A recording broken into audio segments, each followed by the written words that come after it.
We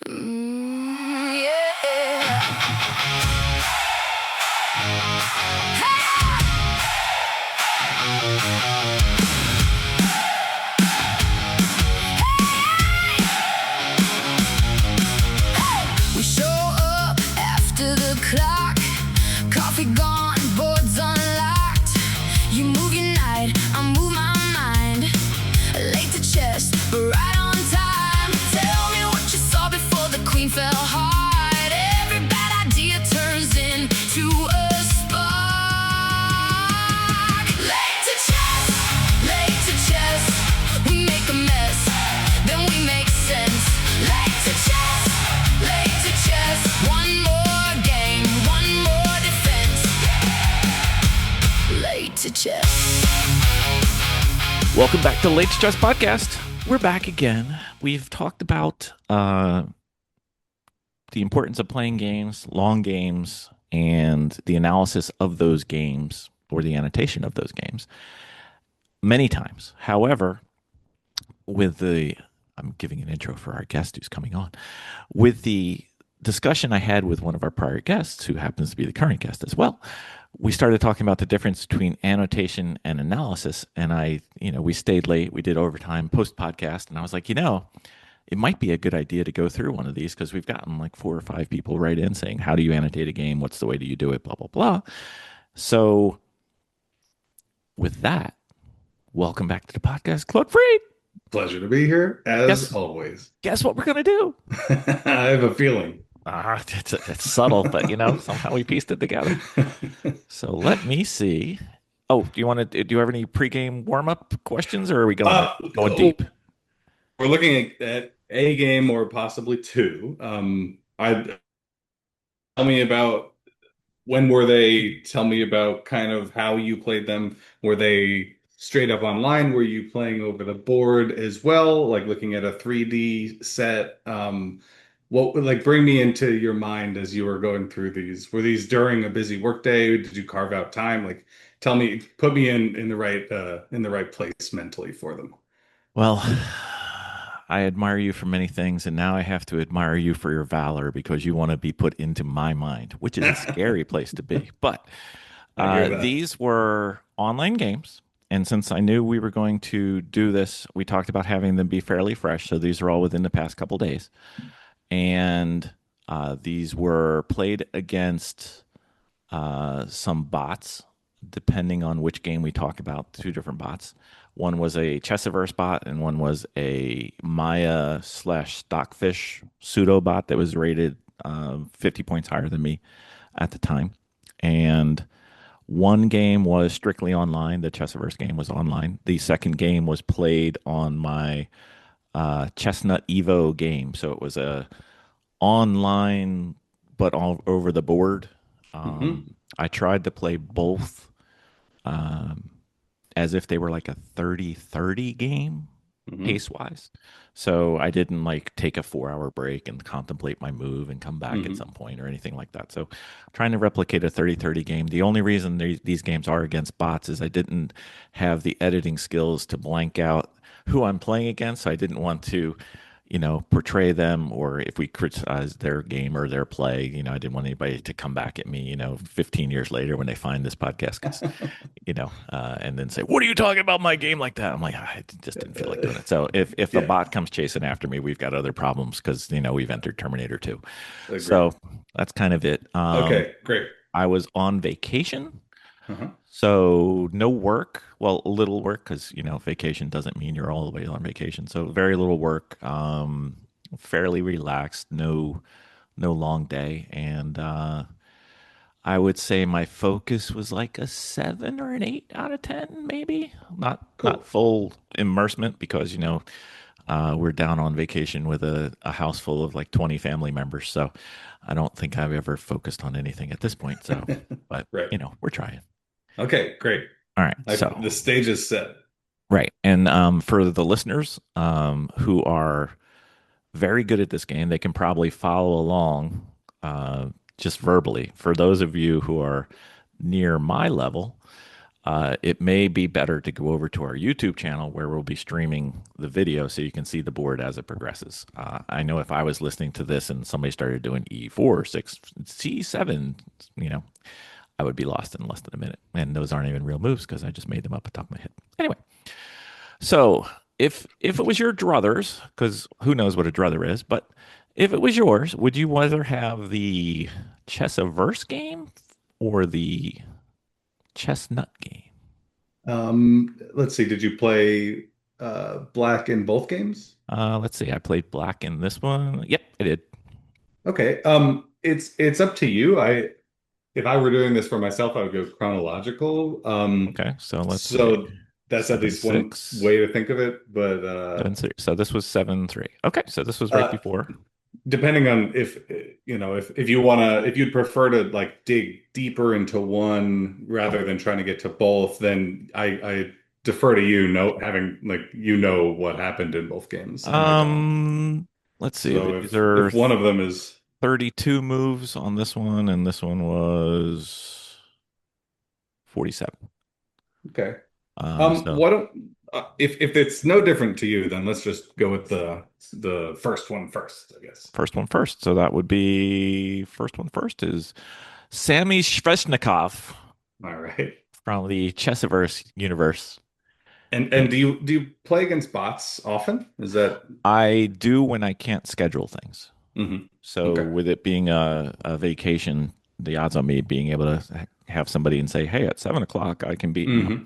it was hard enough to do this because what I Yeah. basically did was I bought a bunch of cupcakes for a birthday party for one of the members who's here, Hmm. and I got everybody on sugar high, so they're all coked out in the living room or out by the pool, and I am secluded up here in the only room that has a table. So that's me. Okay, perfect. All right, so let's roll with this. So Let's do it. my opponent, Sammy, played e4.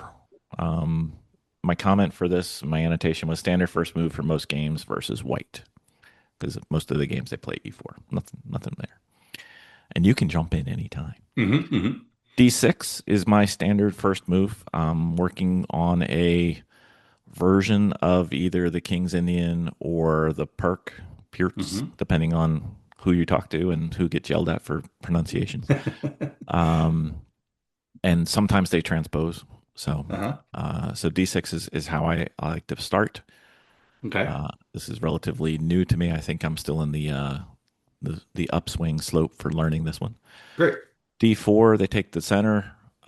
It seems to be a typical reaction after I do my D6 move. They want to take both center squares on E4 and D4. So I think that means this changes over to a Pierce, if I remember right.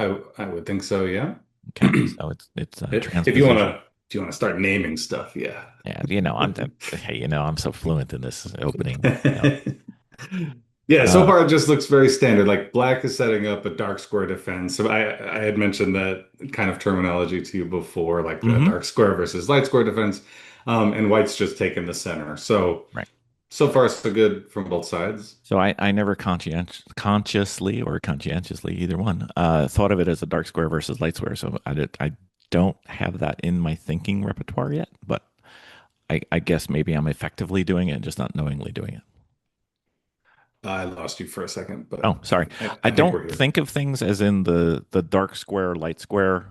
Mm, So maybe it's a within the move order that I've learned, it's being addressed, but it's not one of my thoughts. yeah, great. Perfect.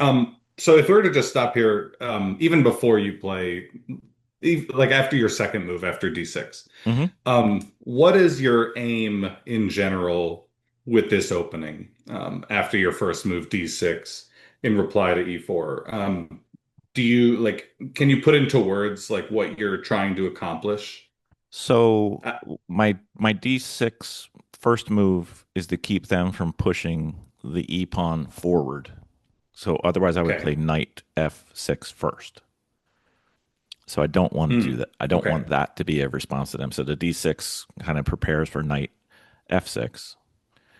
And then I Hmm. just want to do my fianchetto of my dark square bishop castle and then look at what they've Hmm. done. Uh, and then have Right. responses. I have like 5 or 6 different responses for that. However, one thing I'm trying to be conscious of is to look at, like if they played here queen to g4. Well, I'm not going to fianchetto my bishop. I'll just Hmm. take your queen, So I'm trying Yeah. to know the opening yet still think through the Hmm. opening. Yeah. Great. So Okay. That's I good think, enough for now. Yeah, by playing this way, you're definitely kind of surrendering space to hmm white, if they want to take it. yes, But you're definitely making a claim for the dark squares in the center, or at least on your side of the board. So all good. I think thinking like broad picture like that sometimes helps with decision making, which is why I like to just talk through yeah, it, yeah. for my own stuff. Okay, cool. So after Oh, knight so one thing f6. I have noticed is it because typically when somebody would play d4, I would play d5, or when somebody played e4, I would have played e5. Hmm. Um, when I've started doing these, I think they're called modern or hyper modern type approaches. I've noticed that it's easier for me, I feel, to pick apart their defense once I know where it is than to be prepared for all their potential defenses. Remember, we got into that discussion about how I like the Scotch, but nobody ever lets me do it. They hit me with a Hmm. Sicilian, and Yeah. then I just, resign after 3 moves, or I might as well. Right. So that this seems to appeal to my Yeah, counter punching type. absolutely. I love it. All right, so they play one of the more standard moves, which is knight c3. It's kind of forced because I'm attacking their e pawn, so they defend it with their knight. Mhm. I have seen some other approaches to defending the pawn. I have seen people push the pawn, but I think this is kind of like, if you were going to say mainline, this would be kind of the standard or mainline, I think. Hmm. Hmm. So next I play g6, making a room for my bishop to fianchetto and then castle quickly. I have noticed since I switched this type of approach that by castling early, I am pretty assured of getting to a middle game, and my king is very safe. And usually it's safe long before my opponent. Hmm. Because if you look at their side right now, you've got at least 2 pieces required to castle either way. And I am 1 piece away. So I'll be castling in like 2 moves most normally, unless they do something weird, either Hmm. offensively or poorly. So Hmm. that's kind of my thought here. Cool. Knight f3. So this is what is called the classical response in what I had studied. So the 2 knights out. The only thing that I would like that would be better is if they blocked in one of their bishops, but both of their bishops are open and able to. I think in Levy's book he calls this the golden setup for white right now, but I don't care. I'm going Mm. to tear it apart. It's my job. So castling bg7. So now I'm sorry, fianchettoing to allow castling by playing bishop to g7. I like the long diagonal. I actually prefer the light square bishop to be fianchettoed than the dark square, but that's not part of the opening because usually people castle kingside, and I like to have the fianchettoed bishop aiming at the king if I can. But you know, Mm. Interesting. just just a thought. Okay. And this is probably pamphlet book move number 4. So then they play h3. Mhm. I think the thought process behind this would be trying to stop me from getting to the g4 square with either my bishop or my knight, most likely my bishop, which would pin their knight to the queen.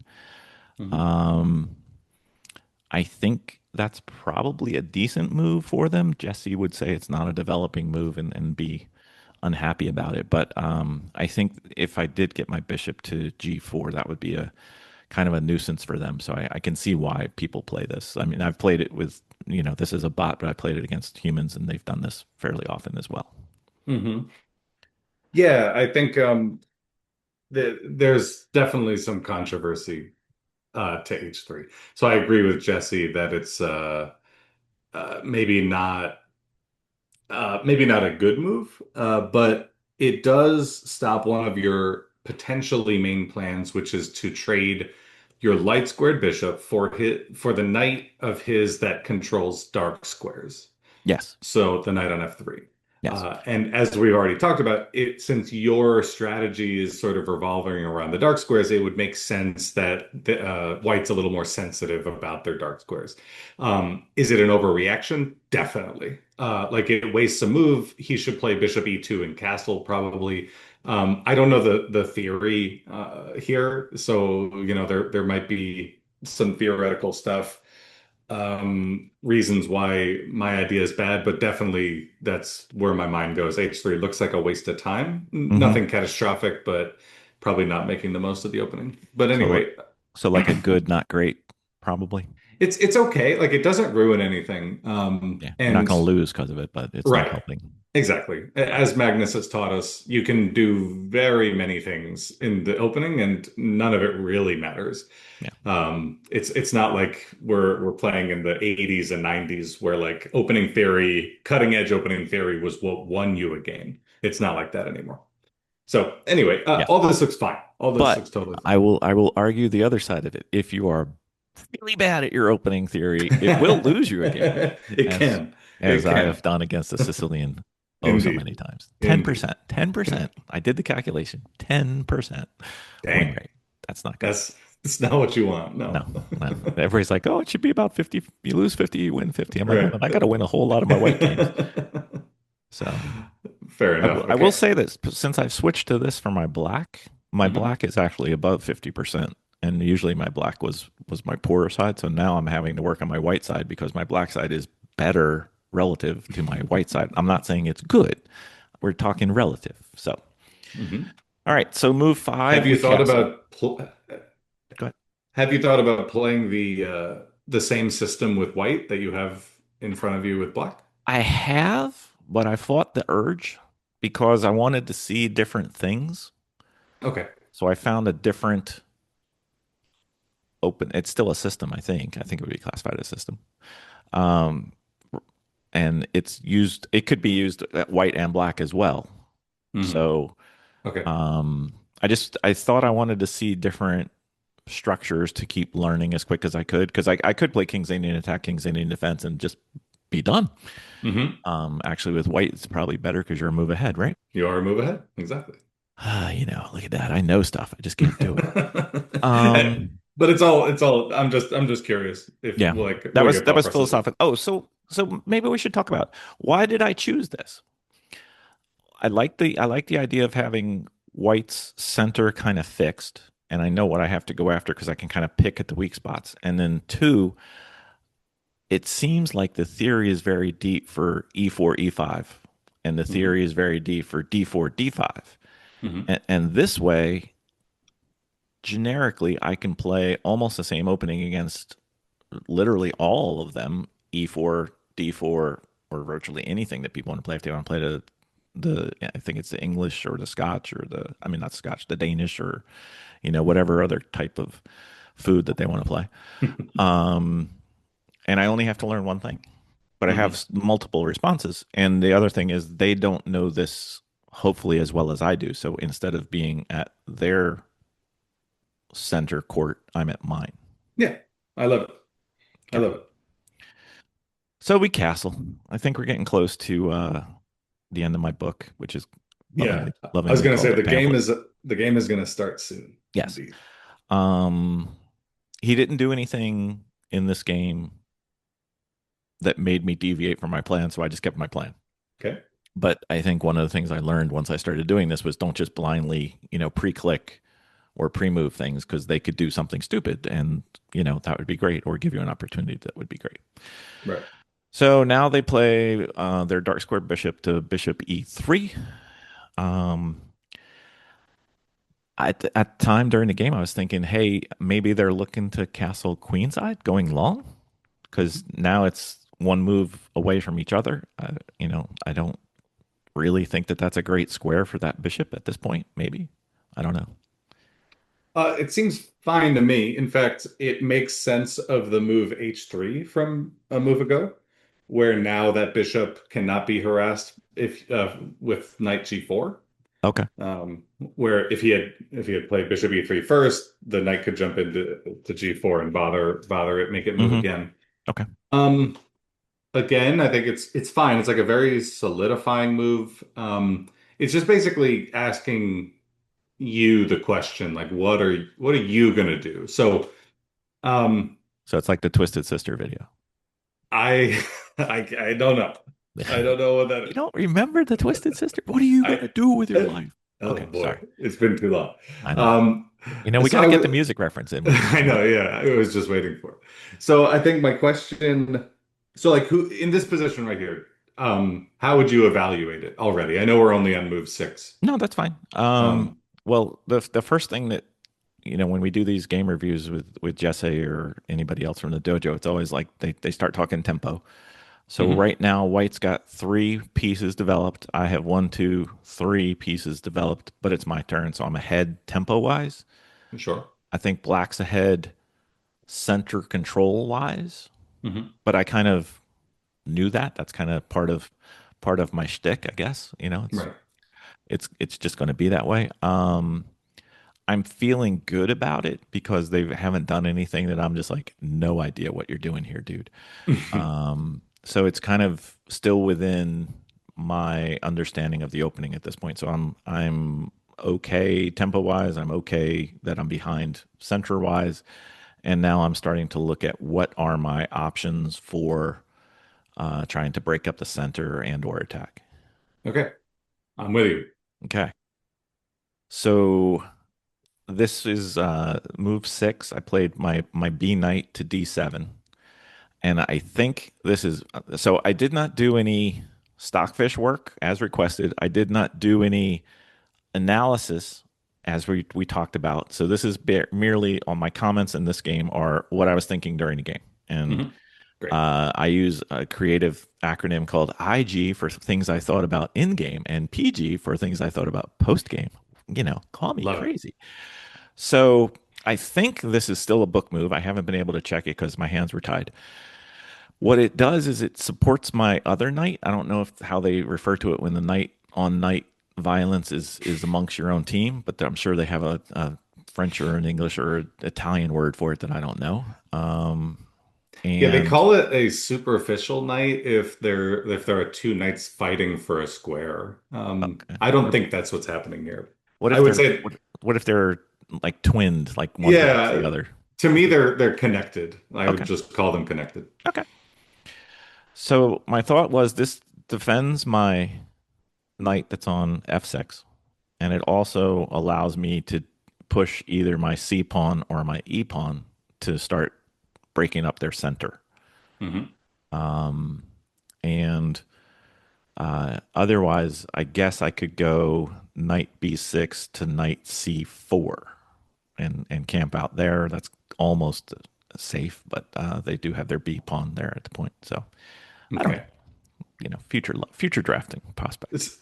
So I like that you mentioned like strikes in the center with your pawn to e4 or sorry, e5 or c5. Right. If it were your turn right now, so you just Mm-hmm. got an extra move, would you be considering one of those two moves like as your ideal setup, or would you be thinking of like continuing to maneuver? So thoughts that I have, like typical, like if we go back one move, Okay. um, th things that I would have as part of the repertoire that I know for this is the bishop to g4, but I can't do that. Okay, so that's out. And then Hmm. there's e5 or c5 or sometimes b5 preparing more for I mean, sorry, b6 preparing more Hmm. for c5. Okay. Or you could go vice versa and start going after the knight with like your A pawn or your B pawn. So that's kind of the various. But it looks like to me a pawn move is coming after I play this move Okay. All right. because I don't So like anywhere my bishop can go, and I would want to my light square bishop. I would want to fianchetto it at this point if I could, likely. got it. Okay. Now what's the controversy behind playing your pawn to b6 in this position and getting ready to fianchetto? My pawn to B6. Well, it's not a developing move, and I have just blocked in my light square Well, bishop. But yeah, yeah, I could argue that it is a developing move. It brings the bishop out. the Um, downside to me for B6 here is uh, the knight that they have on C3 is still able to come in. I'm not stopping it. Like if I played my C6 pawn or my A6 pawn, then the knight is kind of stunted. I don't know what the word is for that. It Okay. can't come Hmm. forward. Hmm. So I think that's probably a reason to play C6. If you wanted to play C6, you could play C6, then B5, and then B4 and kick their knight. Um, I don't Okay. know otherwise what the controversy would be with B6. So Grand Poobah, what's the controversy for Uh, you? well, yeah, I would say B6 at some point we have to start like paying attention to the color complex of the pawns. You say that like I need And to. once you play B6, you've Yes. given up all the What? light squares on the queen side. Hmm. So that starts to become a little bit of an issue for me, just Okay. on general grounds. Okay. Um, I don't think I about I like colors what yet. you're saying about. Okay, got it. I do at the Yeah, end game, and but I don't now. Like if got it's it. like if I've got a light square bishop, I want my pawns on Right. dark squares, and if they've got a light square bishop, I really want my pawns on dark squares. But that's when I start thinking about it. I don't think about it at this point of the game. Maybe that's one of my future future bill things to worry about. Yeah, I would say I would say now is a good time to start thinking about everything that you know about endgames, believe it or not. Because Gonna be a short conversation with myself. well, but that's okay. I mean, you've already mentioned that you know like color complexes with bishops. So if, for example, you trade off a bishop, you know that you'd prefer to have your pawns on the opposite color. So that's Yes. like a good thing to know. Yes. It could also lead you towards a middle game decision, like, okay, all my pawns are on dark squares.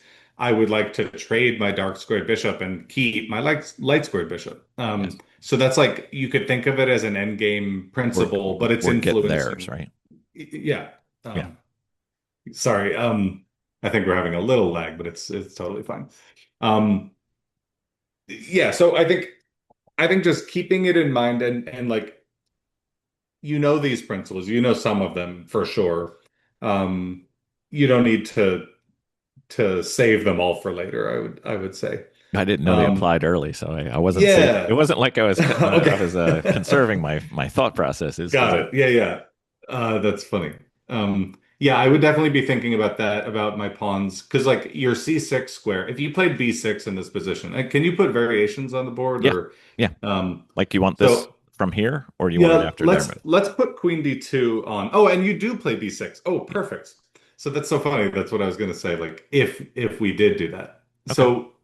So he played Queen D2, Yes. and sorry, let's continue because I was gonna So put a variation, but you just I can played do it up. variations. The only thing I was going to do for the podcast people was they wouldn't have to see my bad typing. So if you do things, I'm going to listen to this again and I'll put them in and then I will post the PGN if anybody wants Uh-huh. it with the Got others. it. Cool. So they played Queen D2. This made me think, uh-oh, they're castling queenside. Okay.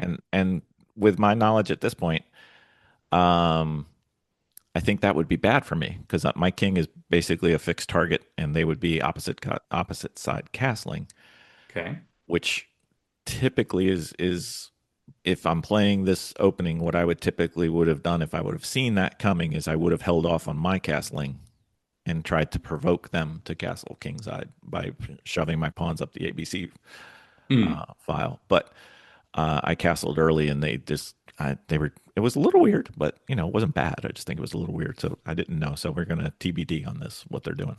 Interesting. Okay. So first of all, it's only Queen D2 is only allowing white to castle long. It's by no means like indicating that they will. It was just they're ready to if they wanted Yeah, to. they can, right. It's an option now, so we should definitely be aware of it. But I don't think we should be worried, or I definitely don't think we should be worried, period, about long castles if Hmm. they decide to do that. We haven't like Black hasn't done anything wrong, so I wouldn't be worried to see long castles. We'd be like, okay, well, now what do we do? Like our plans would just become a little more fixed. Right. Um, in this case, Queen D2 stands out to me as a move that's not only preparing longside castles potentially, and developing another piece, but it's getting another piece onto the dark squares. Hmm. And what this move is telegraphing more strongly to me is white preparing the move bishop to h6 and trying to get rid of the best defender of your king, and trying to trade dark squared bishops. Oh, so the queen bishop battery. Exactly, Okay. creating a queen bishop battery. So if he's able, he might find it advantageous to get rid of your dark square bishop. Then the dark squares around your king are a little bit weak, and he has moves like knight g5.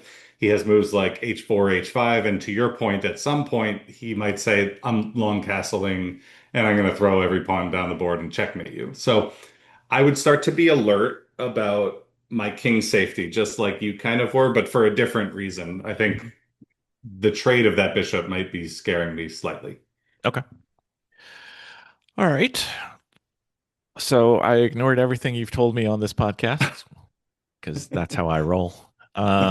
I played my b6, not caring about the light squares because I honestly I was looking at it saying, do I want a fianchetto on my bishop? Do I want to like one thing that I've done here is I've played pawn a5 and then put my bishop behind it Uh-huh. and then kind of torment their light square bishop and or their ability to castle kingside. Yeah. It's just something I think about, but I don't really know that I took into account any color complexes at this point in the game, like we've said like over Hmm. and over. I was here preparing for c5. Yeah, got it. So, okay, your aim is C5. That makes sense. So you're trying to support that. Um, and if he prevents it, were you thinking about that? Like if he plays five here? If he played d5, uh, I would probably have been okay with it but then I probably would have switched to my e pawn. Oh, okay. So you'd play E5. Yeah, Gotcha. or e4 6, either one. Hmm. Okay. I don't know. I was not prepared for this quiz. Uh, no quiz. I'm only trying to get inside your mind Dude, to think you along are with you. you are a very, very brave soul. Okay, so B6, I definitely like understand the plus side to this move. Okay. Um, you're opening an avenue for your bishop. I uh, in this position before you play B6, I'm actually getting a little claustrophobic with black. And I think it's because of the things that you've mentioned and that we've talked about. Like my king is already committed. Yep. He has a lot of things pointing at it, Hmm. and I'm not challenging his center at all. No, that's So about to happen. That has it's not about happened. to happen, but it has not yet. Yeah. So I'm starting to get scared that like we're going to spend another tempo to challenge the center when my king might be dead but sooner than I would like. So that's why So B6 is seeming a little slow to me. so one thing that is another option that I have is c6 followed by b5, b4. Yeah. But I was thinking if I wanted to play c6, I mean c5, but I wasn't sure that it was safe enough to do. So that was why I did the b6 move. Got it. B6 felt safer. B6 felt safer for my c5 push than if I did Right. c5 right, well, right here. Because if I did this, right, c5 for my seventh move, this didn't Mhm. feel like it was great for me because I can't take back because that would be bad. Meaning, Um, meaning that the like my knight, if it's taken here, if the bishop takes my pawn at the end, yeah. I'm not liking where I'm at How come? because I don't think I want to trade. I don't think I want to trade off my. I'd like to trade my knight for their bishop, but I don't want to trade off my Okay. queen. I don't Keep think. going. I mean, this isn't All right, terrible for me. It's just not what I wanted to do. let's count the pieces real quick just so that we're all on the same page. I'm up a bishop to a pawn, so Yeah. so So I are guess you I did. happier about it? I guess I did want to do. Yeah, yeah. I think you're happier about it now, It talking feels better through now. it. Okay, so we weren't worried about this variation in that case. So No, this is a perfect example of analysis worrying, being not different. analyzing, Yeah, calculating. exactly. Okay. Exactly. So I think being worried, first of all, I know the pain of worrying about things. Right. And having those things not really be something to worry about. This is definitely one of those Yeah, cases. scared of ghosts. Exactly. Yeah. So I would say if our goal was to play C5, we would just need to be a little more sure of our calculation, which is Okay. great. Like that's a really good thing to realize because all that means is we need to do a couple more puzzles and then we're Yeah, in a good just spot. one or two. I'll be good after that. Like honestly, it's a simple it's simple once you know like what the issue is. So anyway, I would feel really good about that to be like, oh, white loses a piece in this variation, but we didn't. We were just worried instead of like being really Sure. authoritative calculators. Okay. So that would So be something that you would do before you moved. You would do that in your head. yeah, so exactly. So before I play B6, and let's maybe put that position back on if we could There we go. after bishop D2. If we're thinking, okay, I want to play C5, Okay. can I? So in your head, Uh, you would do what we just did. in Just my head, I would say C5, he can trade ones. So then I would go takes in my head. okay. And then I would stop right here and I would say, okay, the bishop attacks the pawn, but my knight defends the pawn. Yes. Then I would ask, okay, but wait, is my queen pinned? Like, is that knight queen pinned and my queen is unprotected? And then I would say, no, no, no. If the bishop takes, my knight can take, and if queen takes queen, rook takes queen, and I'm up a bishop. Right. So then I would say, okay, so I can do this, and what So I've done likely he's not is going to take with the bishop here. So right, exactly. If he does, thank the Lord, and we're up a piece, and we go on to win. But if he just plays another normal move, then we can just reply with any move ourselves.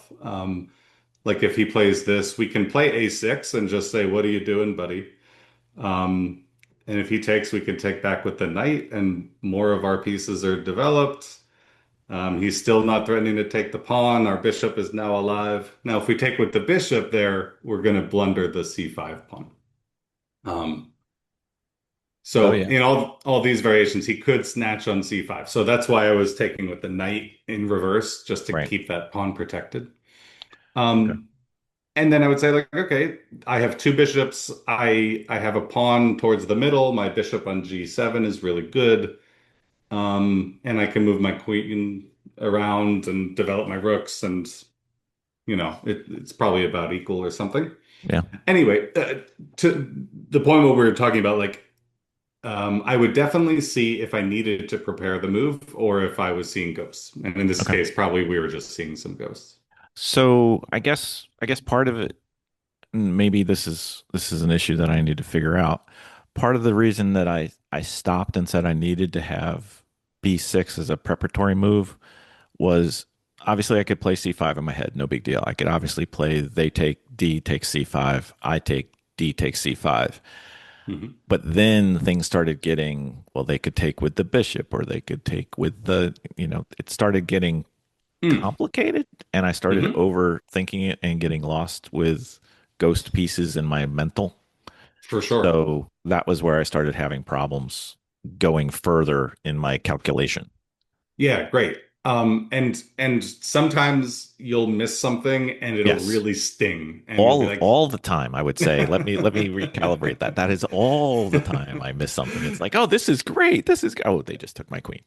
right, exactly. So then it just becomes a matter of like keeping your eye on all the pieces and not dropping your queen at some point. Yeah, don't do that. It's Yeah, generally bad. it's bad for your health.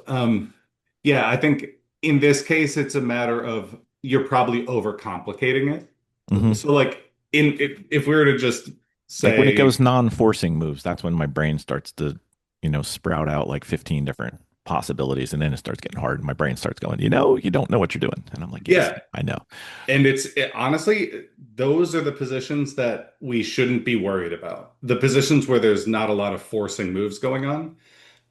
That's when the chess principles should be guiding you most of all. Hmm. Less so like hard calculation because nobody's good at calculating a position where nothing is forced for a while. Like it's way too much. So people are following their instincts. Like even Magnus, if there's no forcing line, he's gonna just be like, okay, well the dark square is a weak. Okay, I should develop. Okay, like it's not gonna be like, well, if I do this and then he does this, it's gonna be a lot more conceptual. Right. So if you start to find yourself in a place where you're no longer looking at forcing moves, Hmm. be like, okay, this is a good place to stop my calculation. What do I think about this line? And Right. I would say, before we played the move C5 here, I would say that the first forcing move is what if he takes the pawn? And Hmm. then the only forcing move really after that is what if he takes again with the bishop? Hmm. Those are the two forcing moves. And then once you have both of those in your head, then you can say, okay, does he have any more forcing moves? And Right. then you could say, no, he doesn't really. He can't Yeah. move the C knight because So, the E pawn is hanging and so on. so I stopped right here. And that was why I Hmm. said, I think I need the Okay, B, the B pawn. got it. You let him blunder a piece in your calculation, and Well, then you I'm a you giver. cho I'm a giver, I get. I like to help people. I like to, have a podcast where I can show you that no, you aren't bad at chess. I'm bad at chess. So I've done this before too. Um, so definitely don't beat yourself up. I would just say just take a little more practice on this type of thing. Like go Like if one I were more to step. show, yeah, one more step. If I were to show you the position one move ago before bishop takes c5, Okay. and this were the puzzle, and I would say, Bill, what would happen if white takes the pawn on c5? And I would give you like 3 minutes Yes. to think about it. I know that you would be like, oh, well, I can take back. I Right. can take that bishop. So there's just that little piece of going for instead of calculating one move ahead, it's calculating two moves ahead. Yes. That's all it is. So it's a muscle. It's just like how many push-ups can you do? Oh, I can do 3 push-ups today. Well, I need you to do 4 push-ups tomorrow. Yeah. We just have to keep working on it. I just need a sign to pop up on the board, like when a flag comes popping up and says, Yeah, this is a puzzle. And then I'd be good. totally. Yeah, yeah. Did you mark down how long you took on the Not move on this one. No, B6? not Okay. on this one. So I I did would I did go to where we got here, where the bishop takes at the end, and I stopped because I was like, I can take it, but then I lose my queen, and I wasn't sure. This was actually my calculation in my head, which had nothing to do with moves. I was thinking, yes, I could take the bishop, and then Mhm, he would take my queen, and I could take the queen back. But I was thinking, I'm so far ahead back here, back before we do this, that if I mhm. prepare for b6, then I take losing my queen off the table and I can still do what I want to do, which is tear apart their center. And that was why I went with that because I was Okay. thinking I was ahead, Mm, whether Stockfish thinks I'm ahead or not, but I'm ahead of my plan. Like they're doing nothing that affects my plan. mm. The biggest concern I have is the bishop going to h6 and messing with my bishop, but I really don't care because Okay. he goes to h6, the bishops stare at each other. If I'm not going to take his because I'm not going to let his queen get in. If he takes my bishop, I take it back, and then the queen still can't get in. So I'm okay with that. Okay. I've gotten beaten up with that enough. I don't fear that one, but I Uh-huh. wanted, since my position looked in my quote unquote good to me, I wasn't going to give up my queen because I'm good, and I wanted my queen if I'm good. Okay. Like if their queen was threatening me, then I would have been like, yes, I want your queen off the board because it's a problem. But their queen right now is looking at two pieces. Right. Okay. So we have different evaluations then. So I Well, think yes, mine is wrong and yours is right.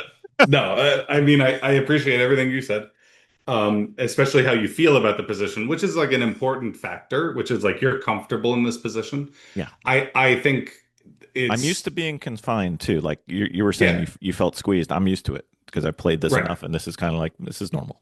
Perfect. Yeah, yeah. And I think it's normal. It's all very playable. Black is worse here. Yes. Not you're not lost, but you're worse. So you have less space, and Can I that check? Can I check? Can I check? can I you just check the click. eval? I just click right. Almost. Damn it. I would probably say like I would guess like I don't know, like a point 0.8 maybe. I was thinking point 0.4.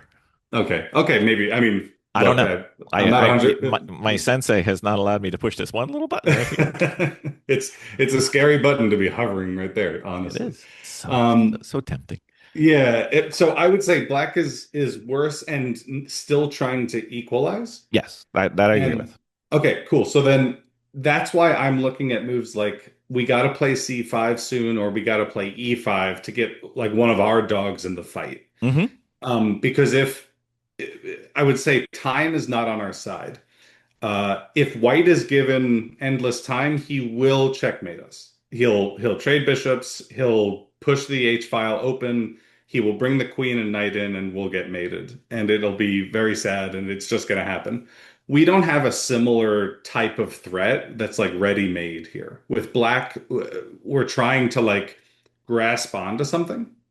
Um, so I would say like it's that reason more so than anything that I'm like, okay, we need to find a way to get our involvement in the game at this point. So anyway, Okay. that's my opinion on No, it. If you want to look at the fish eval, let's do it just for fun. Is it going to let's show us lines or just an evaluation? both. All right, let's see an evaluation. White's up 0.05. Oh, 5 at depth 11, so I'm not No, really that's trusting depth that. 119. It's the Uh, it, cloud depth. Oh, cloud depth of 119. Okay, I see. Because obviously I know what my 119th move would be from here. Yeah, I don't trust it at all. And this is a great example of that. This is So why we're doing this episode. so okay, let's also acknowledge and yeah, this is why we're doing this episode. I do like that. So what it's sharing with us after being left on basically, and somebody walks away and analyzes and stores 119 moves. Or literally has um no life, right? yeah, right. They Is sat there that and watching 118. uh-huh. I'm not leaving until 119 because I need to Exactly. know. I need to know what the answer is. So C5 is the only move is what it's Well, telling us by a well, half a pawn. it says C5. At lower depth, it's saying C5 is 0.49 and C6 is 0.54 and E5 is Oh, I see 0.62. what it okay, so hang on. The cloud is only showing us the quote One unquote line. best line. Yeah. And then these are like the live at depth 18 right now because I'm, streaming Yeah, and, we're right, doing a right. Zoom and all that Yeah, craziness. any kind of browser using Stockfish also is not Takes to be forever. trusted. So okay, so I would suggest that s- It says I C5 or understand now. C6, really. It doesn't like B6 though, apparently. Well, let's see if it likes B6. Let's see. B6. Yeah, I No, it kind of hates that. yeah. So okay, let's switch it off. I think Enough of you, there's browser. there's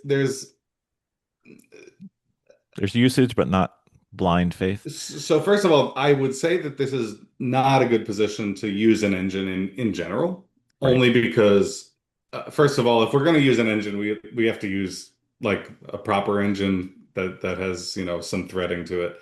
Um, in this case, it's like, okay, whatever browser engine and cloud is showing us that you can get an equal position if you play perfectly, starting with striking the center immediately, Right. which is why I'm very cautious to believe that it's truly equal because it's kind of exclaiming that it's a little bit desperate already. Well, it's Like, it's assuming that I do 118 yeah, good moves, which right. I'm not bragging, but I don't know. 118 good moves. I'm not Yeah. quite sure I can pull that off. Yeah. So, and the other thing is the engine will defend perfectly. Yes. And humans are really bad at defending, like everybody. Yep. So if everybody's bad at defending, especially me and you, then that 0.05 is a lot more like +1, Yeah. because we're going to lose a pawn because we can't defend perfectly. Yeah. Well, We don't, it's saying it's 1.6 if I play the move that I played. So yeah, B6, exactly right. B6, I think is kind of missing the point, especially if the idea is C5. B6 just is a little so using the off track. glyphs, would that be a mistake or a blunder? I would go one question mark for Okay. sure. It's not a two question It's mark in between, blunder. right? It's No, no, no, no. It's just one. okay. And you could even make an argument that it's like a funky, A like a question dubious? mark exclamation. Yeah, like it's pretty dubious. To me, it's like between dubious and a straight up mistake. I Okay. would say that it's a mistake. Okay. I Um, usually do my double is anything over 2 pawns, and my single is anything under 1 pawn. And oh, interesting. I would say my doubles are usually like blunders of material, oh, okay. and my singles are more like positional mistakes. Okay. But anyway, it really depends. Yeah. I Uh, do know that my question mark key on my keyboard is you know polished off. It doesn't really say what it is it does anymore. say it gets stuck every once in a No, while. it just it's rubbed clean. I don't know. That's funny. Maybe that's an indicator of my prior That's past good. performance, right? All right. So we've beaten this one to death a little bit. I mean, Okay, we're on move 8 B6. after 40 minutes. What's the big deal? Yeah, you've never analyzed me before. Yeah. All right, let's keep going. All right, so then they played BH6. This is actually Yep, what happened, yep, which you were worried about, yep. and I wasn't. Yeah, you're saying I'd prefer not, I'd really uh, rather you didn't, but it's okay. but you don't mind it. Okay. No, You no. can't capture and then yeah, lose. Okay. I mean, we lose dark square bishops, and their Yeah. queen battery is no longer a battery. It's like triple A battery at best because there's Uh-huh. nothing else there. Uh-huh. So, I mean, bad would be to protect my bishop, I guess, because then my rook. And so the thoughts I had at this point were, do I want to move my rook over, Right. or do I want to do something else that's developing? So Right. I thought since this wasn't a developing move, this was kind of a free move for me. So I either develop my rook or develop my bishop. Okay. All right, great. So let's just pause right there. White is done developing, and you're not done developing yet. So you're right. He didn't develop. Like this is not a developing move. He's already moved the bishop, and then he moved the queen, and then he moved the bishop again. Right. But now White's attacking you. So we have to switch our mindset from kind of this like, oh, my opening principles, Mm-hmm. which you're really good in. You've like well versed in like That's why my following forehead's them. my forehead's flat from Jesse Uh-huh. beating me. Exactly. Like, yeah, you learn them really well, but now is like, okay, actually, buddy, we're under attack. Like, sound the alarm. This bishop has nestled itself into a weak square in our territory, and Mm-hmm. it's protected, and it's Mm-hmm. right next to my king. So, like, to me, we should switch our mentality from like, okay, things are going great to like, okay, we need to defend this position now. So that's probably once again just a different mindset. Okay. Uh, no longer should White worry about developing; he's going to worry about mating you. So, for example, another move that I'm very interested in for White is the pawn that's already moved on h3, moving it again to h4, and then moving it again to h5, just opening up the king side.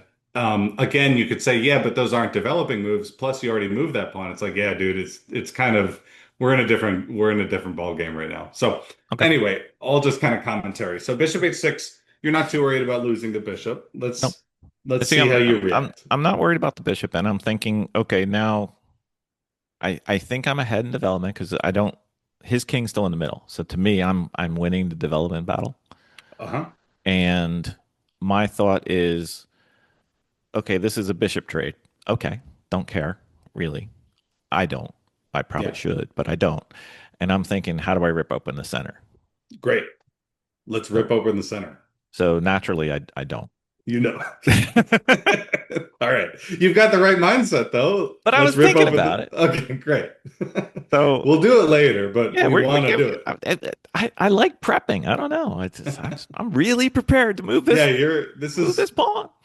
mise en place if Yeah, I've ever seen it. I got all my celery in nice little pieces. It's great. Exactly. It's That's right. ready.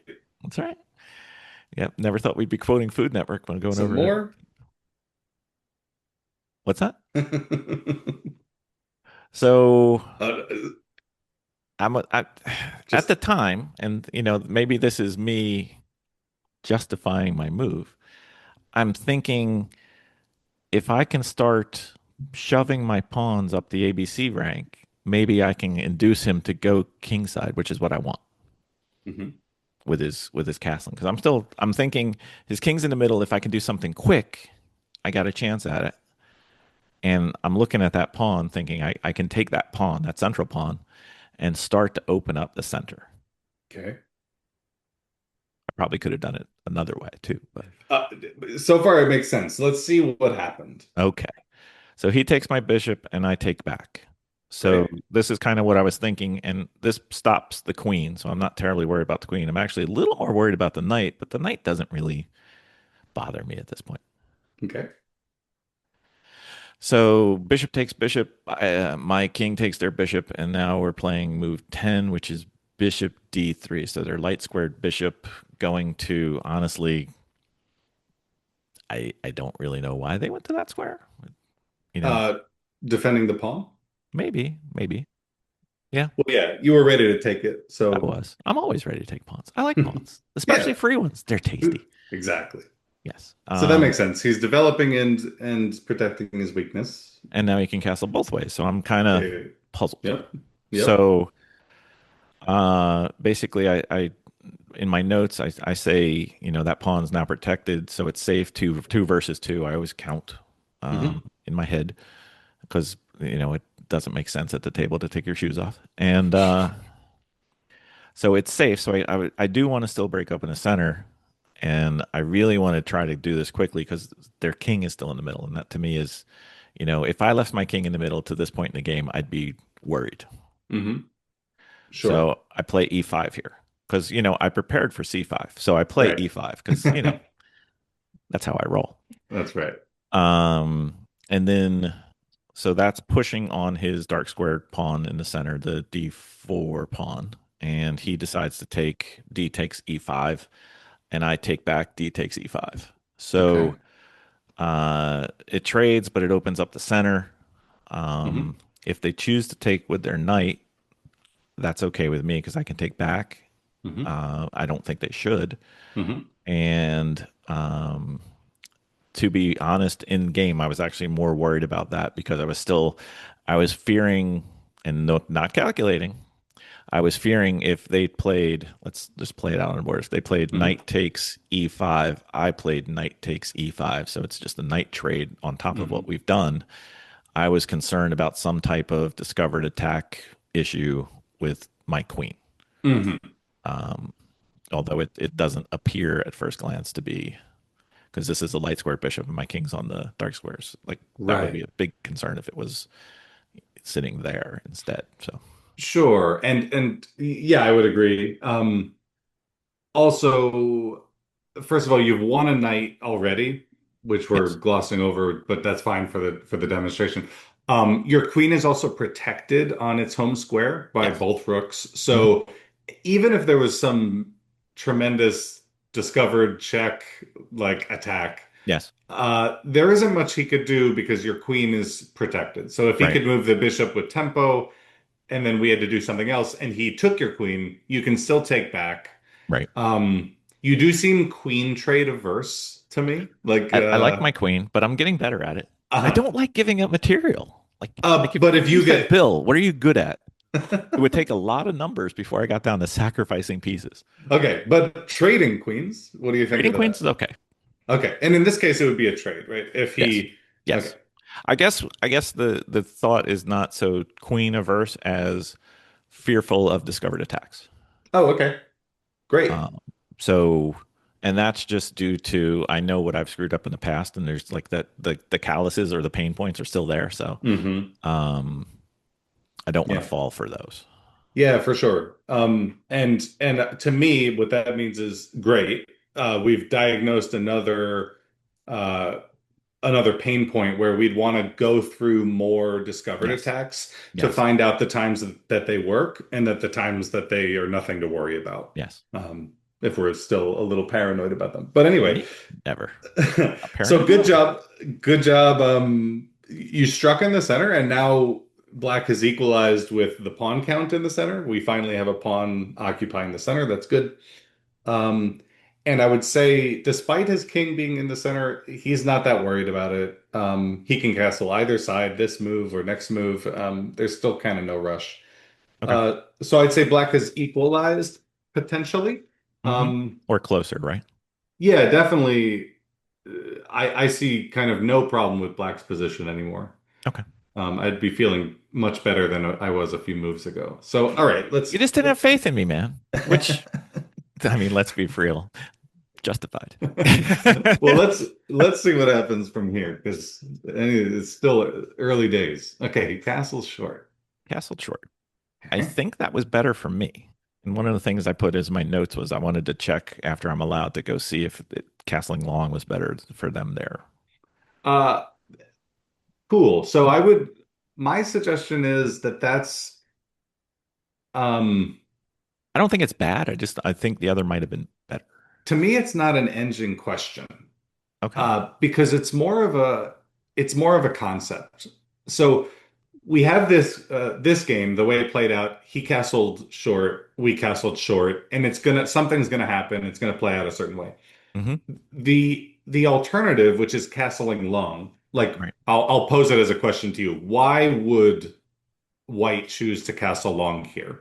So this was my thinking. I'm just going to put it on the board. Hmm. So he castles long, and Yeah. now this is a battery, which is kind of nice. Hmm. And then this can start to do that. Yeah, exactly. So to put it to words, Oh, sorry. Yeah, people under driving. The rook on the H file for white can now stay there, and right, perhaps they could stack the rooks or push the pawn down right. the H file, and I didn't want to see that. So that's why I Yeah. was thinking long castle is better for white. Okay, perfect. So white would castle long in order to attack you, like more Yes. directly. Yes. So so that's how I'd be thinking about it. The computer will obviously always give you the right answer, but I would recommend not just like flipping it on and being like, "Oh, you see, long castles is not good here." Hmm. Let's just pretend that it was worse for some reason. I'm with you. I kind of think it might have been better, or at Well, I was least just it's thinking that more. by castling short, his rook's going the wrong way. Like it's kind of going uh, away from my king, you know? Yeah, I do know. But there's certainly nothing wrong with it. No, it's not bad. I just think the other was better. Yeah, and you very well might be right, but again, it's a conceptual thing. So like Yes.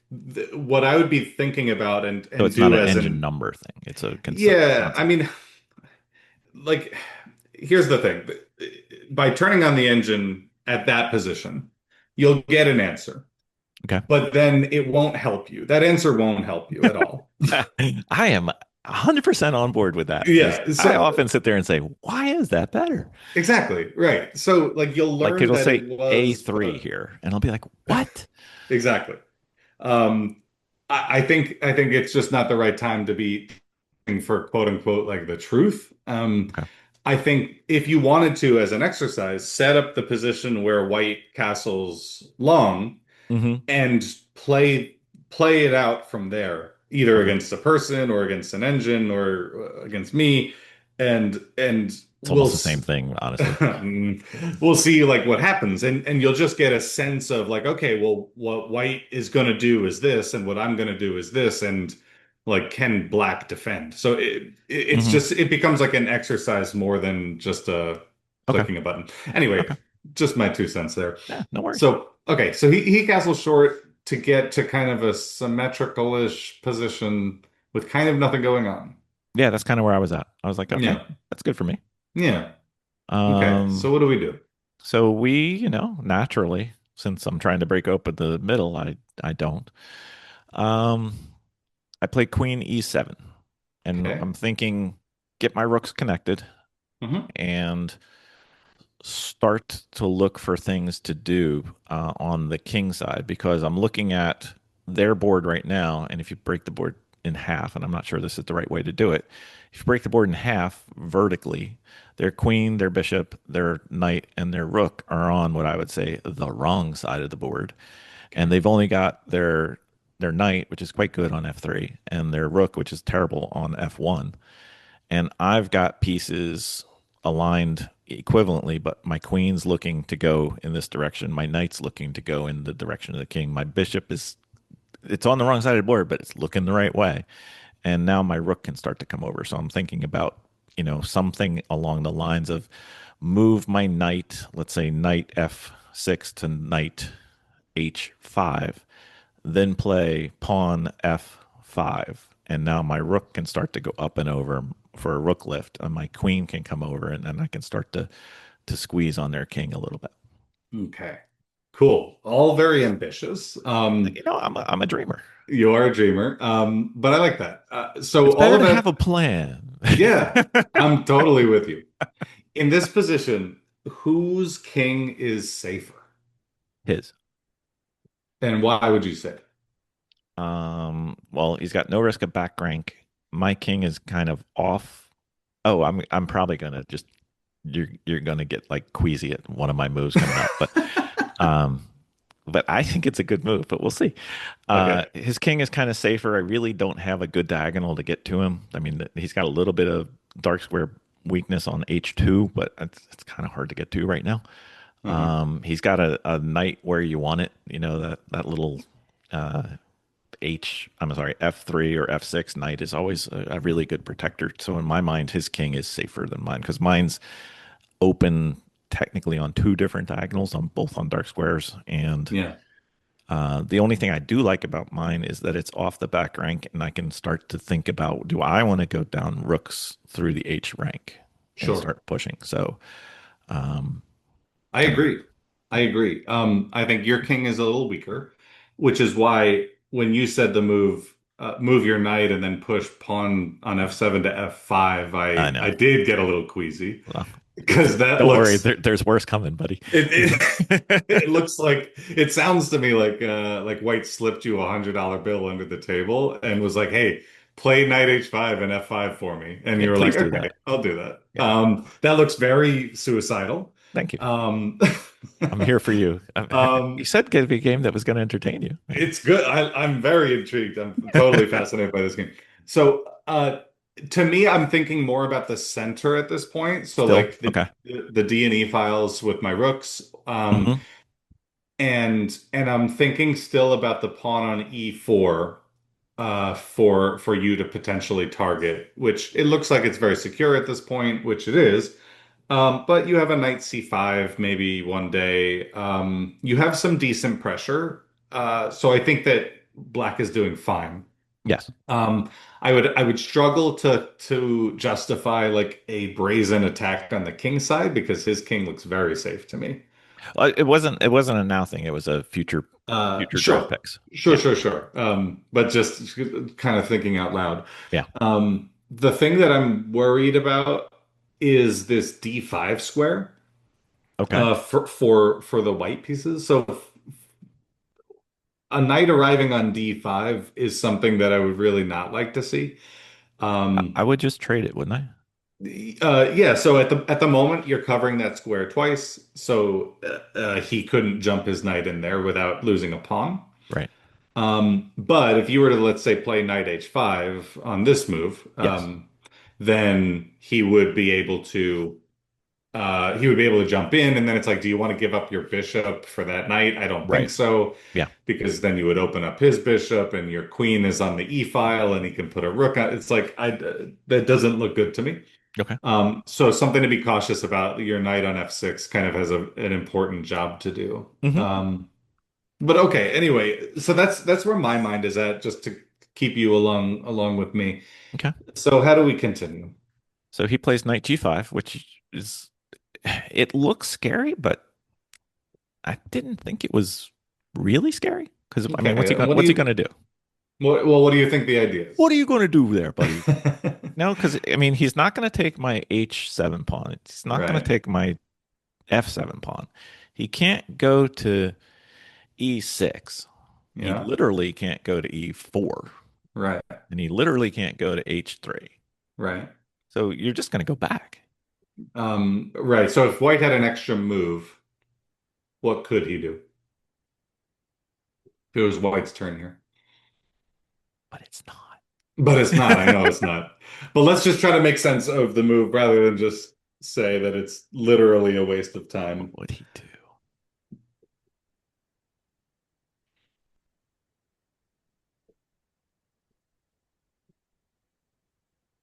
I mean, it prepares for his F pawn to push. That's the first thing I thought of. Like, okay, he's allowing the pawn to push to f4.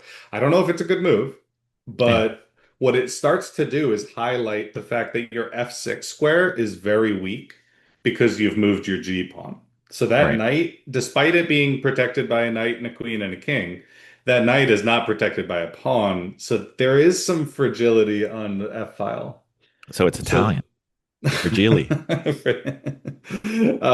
so I agree. I think knight g5 is kind of pointless here and almost helps you. I know. Because guess what I But get to do?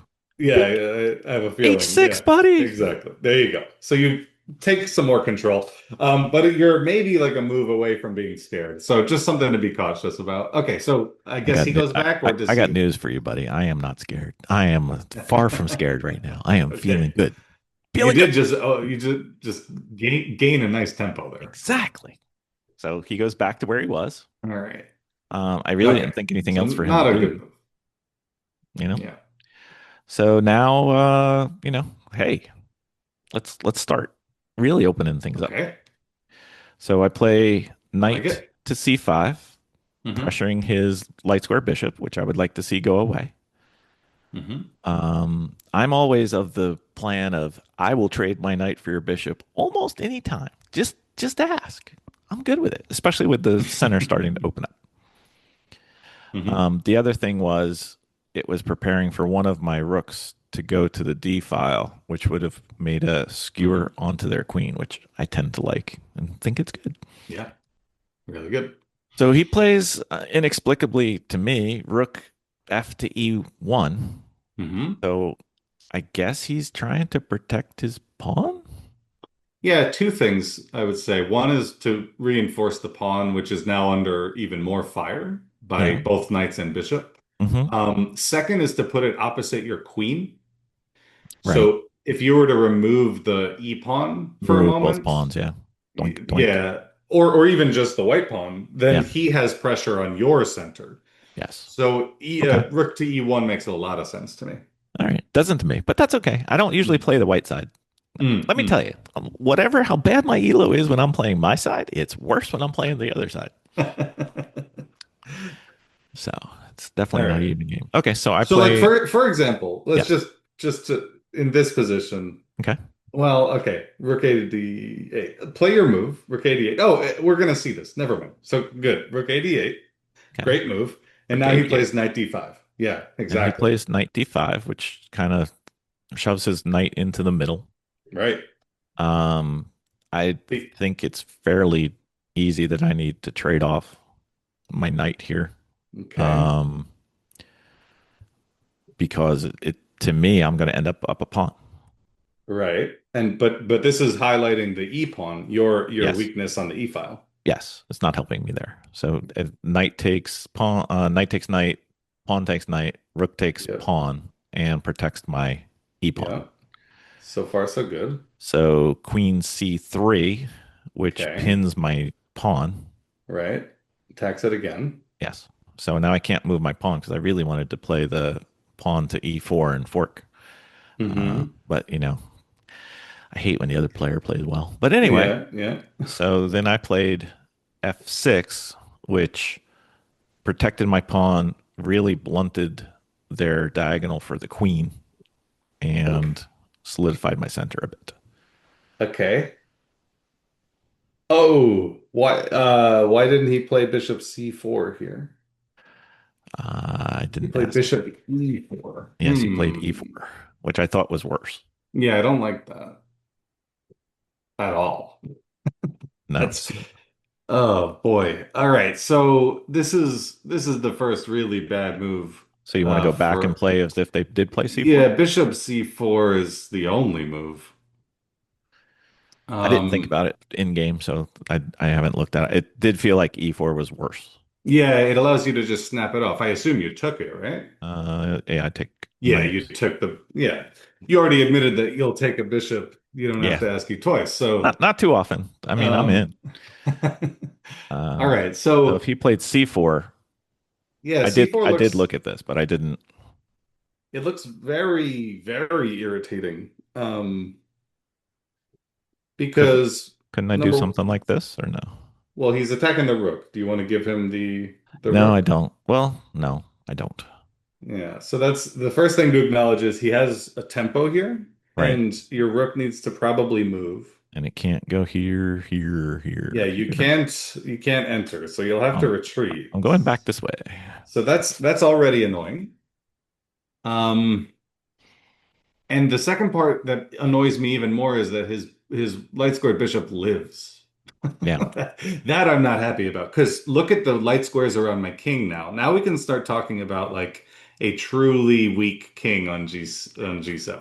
See, I was Ooh. happy with my three pawns right across. I thought that was good. I hear you and I understand you. The farther those three pawns Oh keep yeah, going I up the didn't want to board, go further. I wasn't trying it's for the fifth rank yeah, there. you're starting to get very spicy around here. Yeah. There's Especially with a that queen bearing down on you. Like I'm very scared here. there's that Um, Deep Purple backdoor song. Yeah.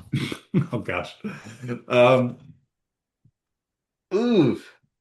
Okay. I'm already starting to think about sacrifices. I'm sure they're unnecessary. But so let's say your rook moves back to E7 or D7, sorry.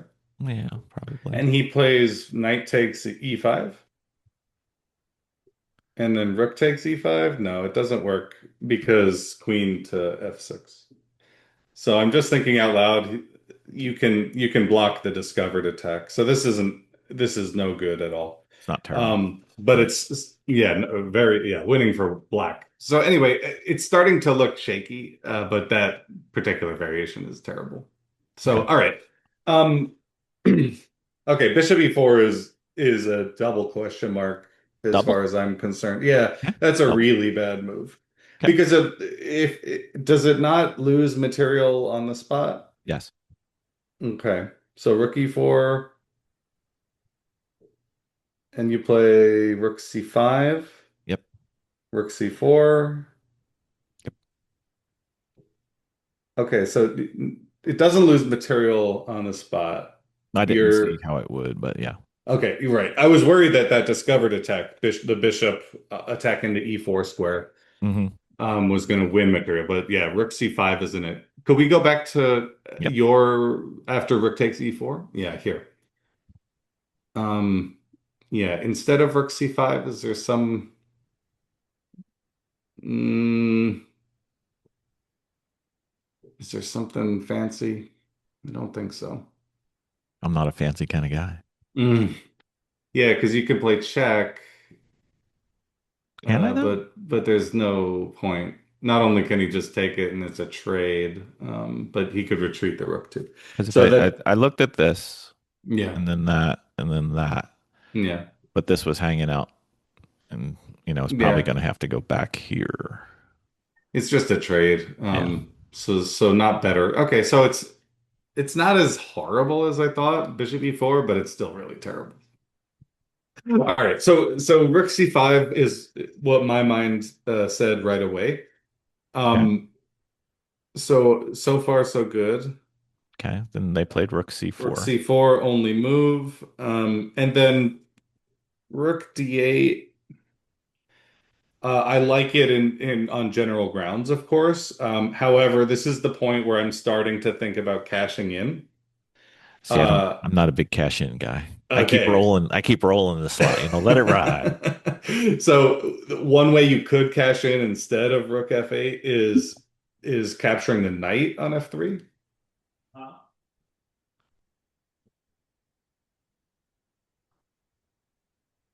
All right, it's just getting dark in here. Oh, good, oh, good. My camera started thinking I was much more tan than I really am. Yeah, you've left the building. I have left the building. So either rook takes rook or bishop takes knight in this position, Hmm. rather instead of rook d8, would have given you something, which is doubling white's pawns. Rook Um, takes rook would double their pawns. So on rook c instead of rook d8, if you go rook takes rook here, queen takes, and then bishop takes f3. Oh, doubling over there. Okay. So I was thinking. now, yeah, yeah. So now his king side is ruined, and Now I win. now you can play rook d8, and with perfect play, you have an advantage. Yes. I would say this is probably what I would have gone for because it's at least something.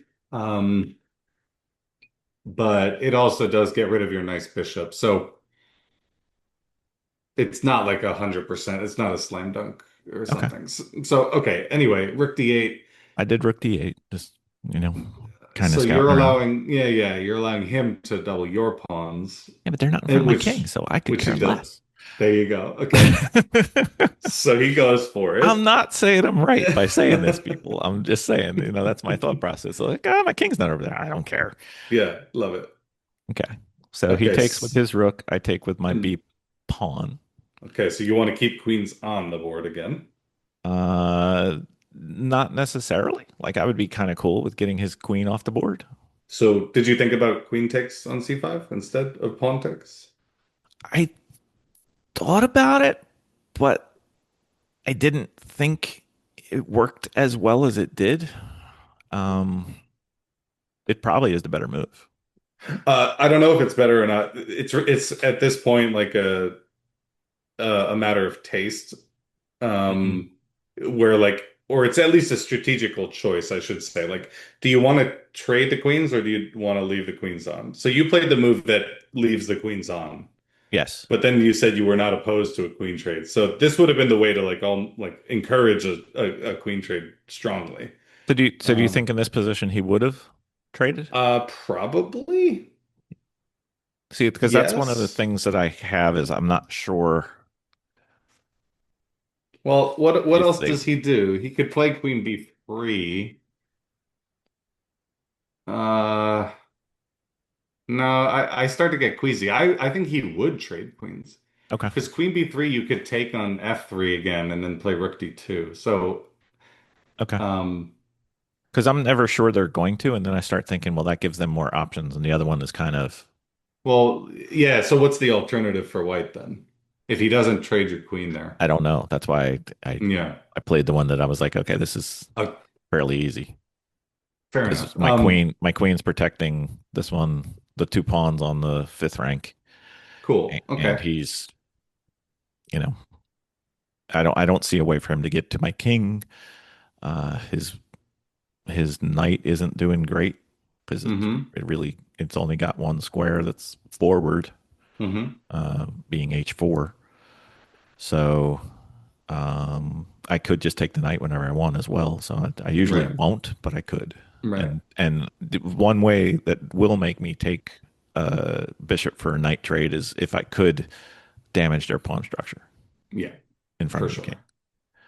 So I Okay, so didn't. we're in an end game. That's Yeah. good. Well, are we? I So would this is say the argument. If the queens are on the board, is it an end game? Or I how many would points of material is it an end game? Or, to me this is an end game. This is like a queens on end game because eh, your motives here are going to be end game driven. yes, So you're going to be thinking a lot about like, okay, you need to defend your weaknesses on the C file. You have potentially a better minor piece. You have to think about every transition into like a pure end game. So for example, in the rook end game, do you like your chances? Or in the queen end game, do you like your chances? Or in a minor piece end game, do you like your chances? So you have to be ready to like navigate into any of those like much more formal things. maybe yes. How about that? I would definitely be thinking end game, like my end game hat would be on right now, Okay. for sure. All right. Well, I, Okay. I I would say if it was queen on queen, I'm pretty good. If it's rook on rook, I'm less secure. If it's bishop on knight, I'm very secure. Okay. All right. So how do we what's your thought about this position in general? I'm feeling like I'm ahead Okay. with the bishop versus the knight being Okay. as open as it could be. I've got a pawn advantage. The only disadvantage I have is I think his king is still better than mine. Mm. His king, yeah, his king is better. I'm surprised that he was able to, or he wasn't able to get that pawn back as part of the thing. Maybe your F6 move is very good. Hey, Um, I'm a giver, but not all the way. yeah, all right. Okay, cool. So we are up a pawn. You can't argue with that. Yep. Blind squirrel finds a nut. There you go. All right, so let's keep going. E4.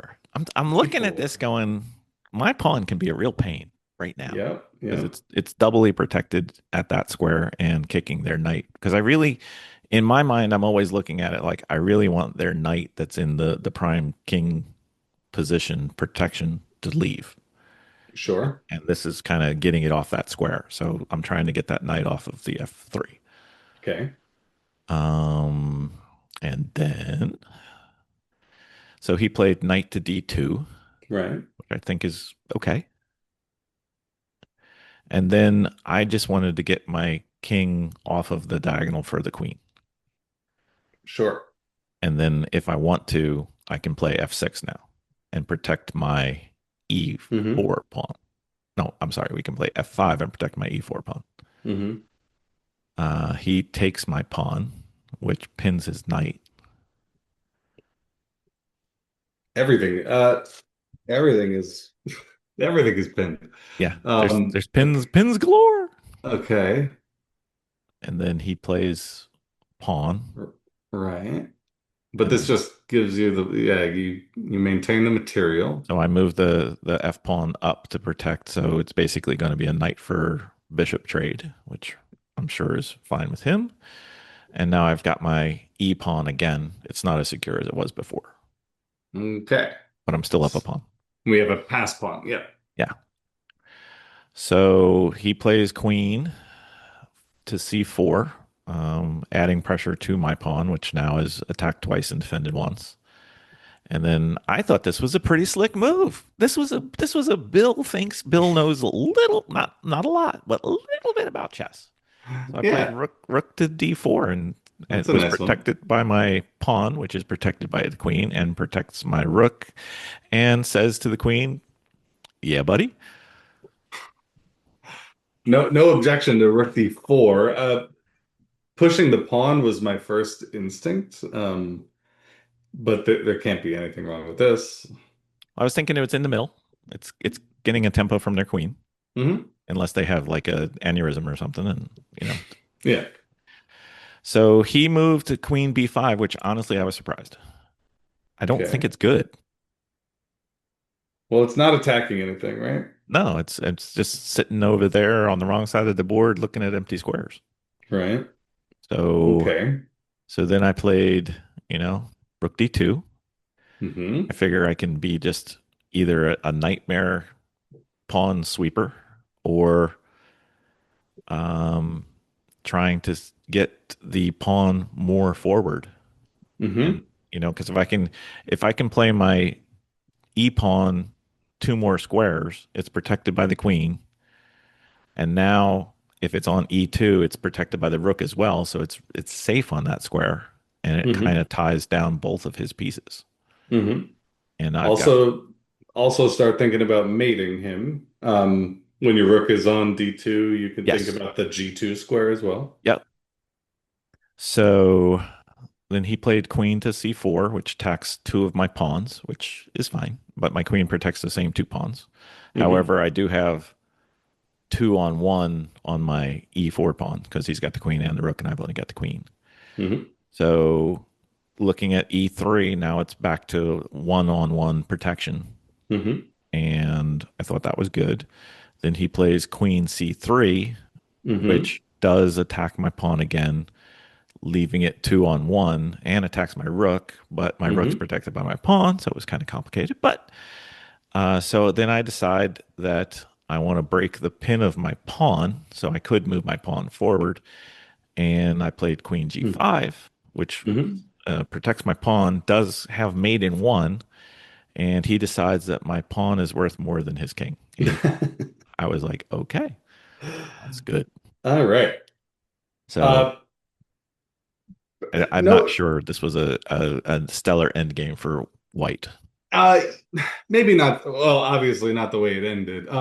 But I think that uh, your play at a certain point was just really fine. White never posed you a real problem. You converted pretty nicely. Uh, I find that if I'm not pressured, I mhm. usually win. Like I'd probably, if you were to say, what do you win? I'd probably win like 75%. Yeah, But if I am pressured, I probably lose 60%. sure.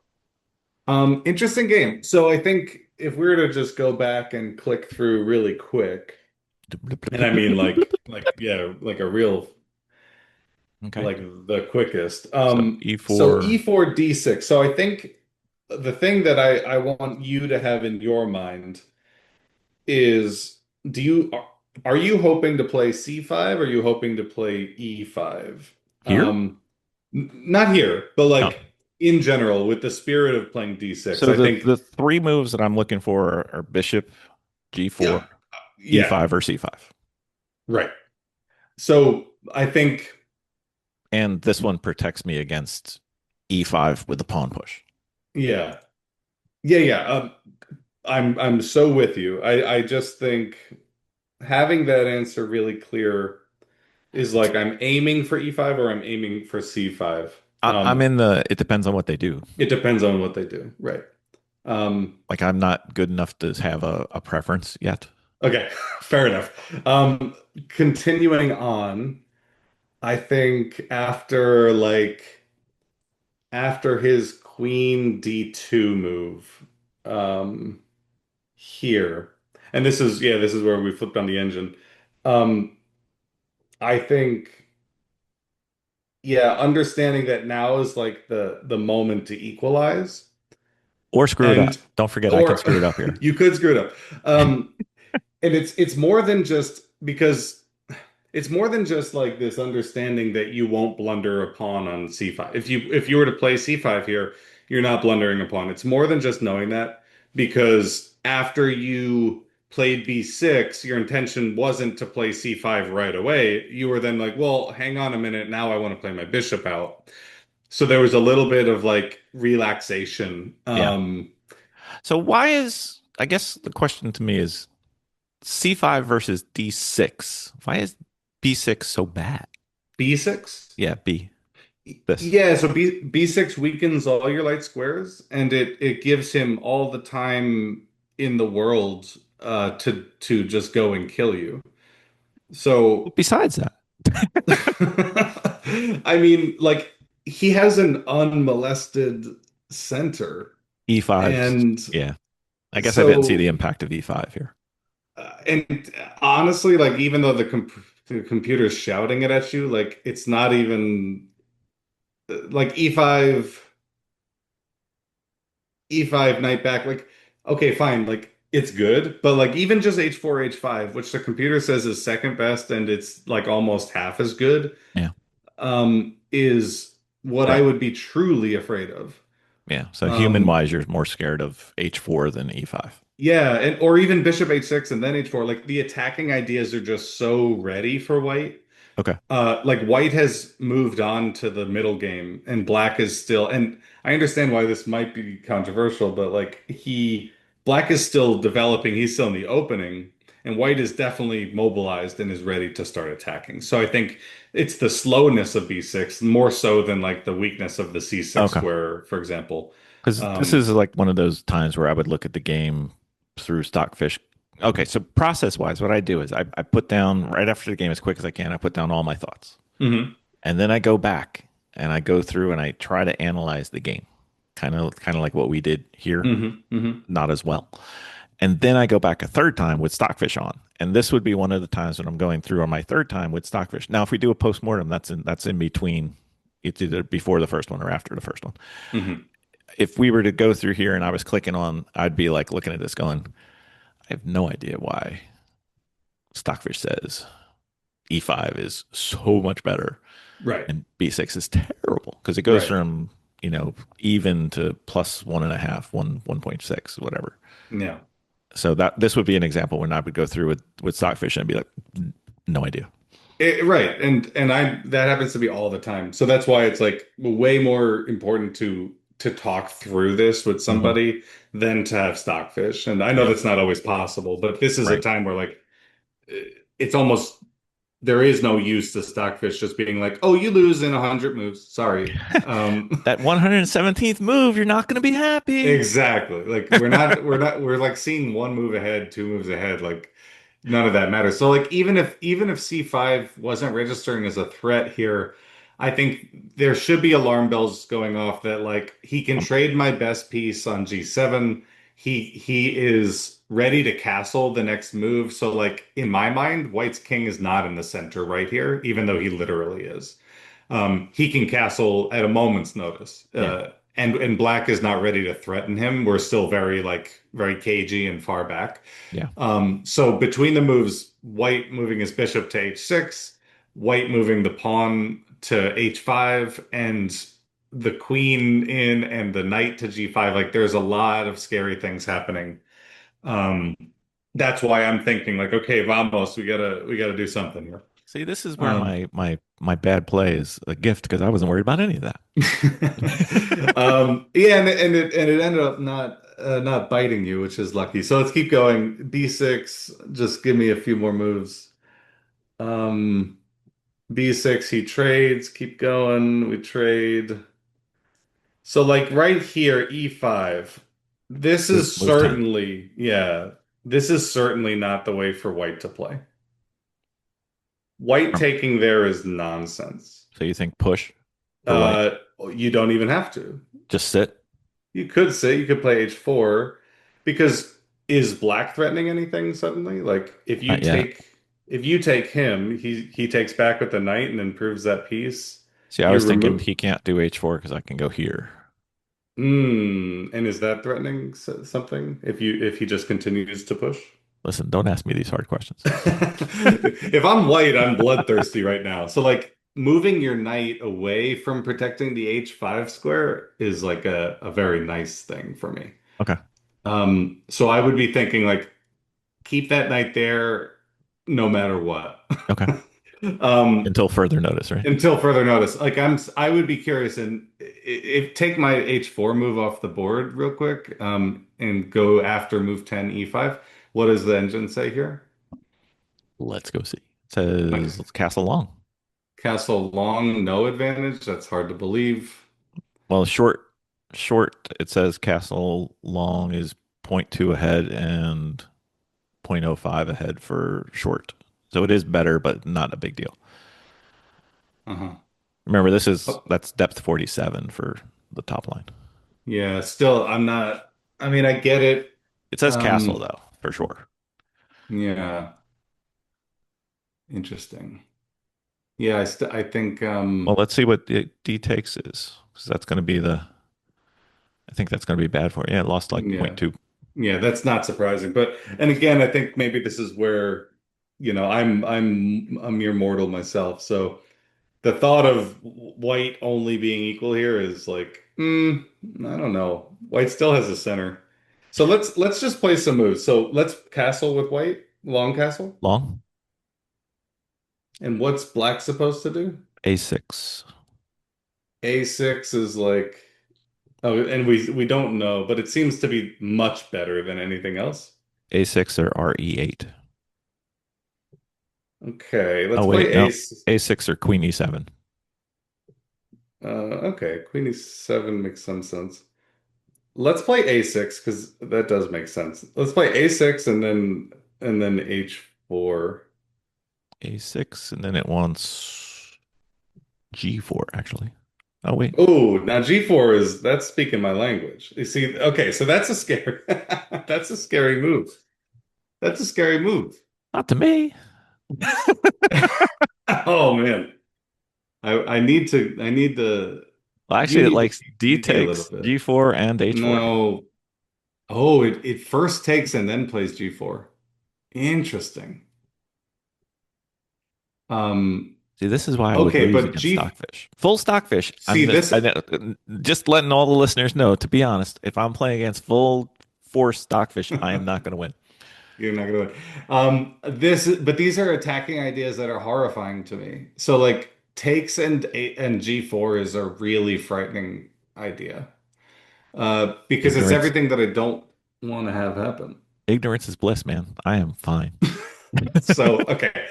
To be fair, like this isn't deciding your games at this moment. So, I think I think that sense of danger maybe you should get used to some of these attacking ideas for white, like Hmm.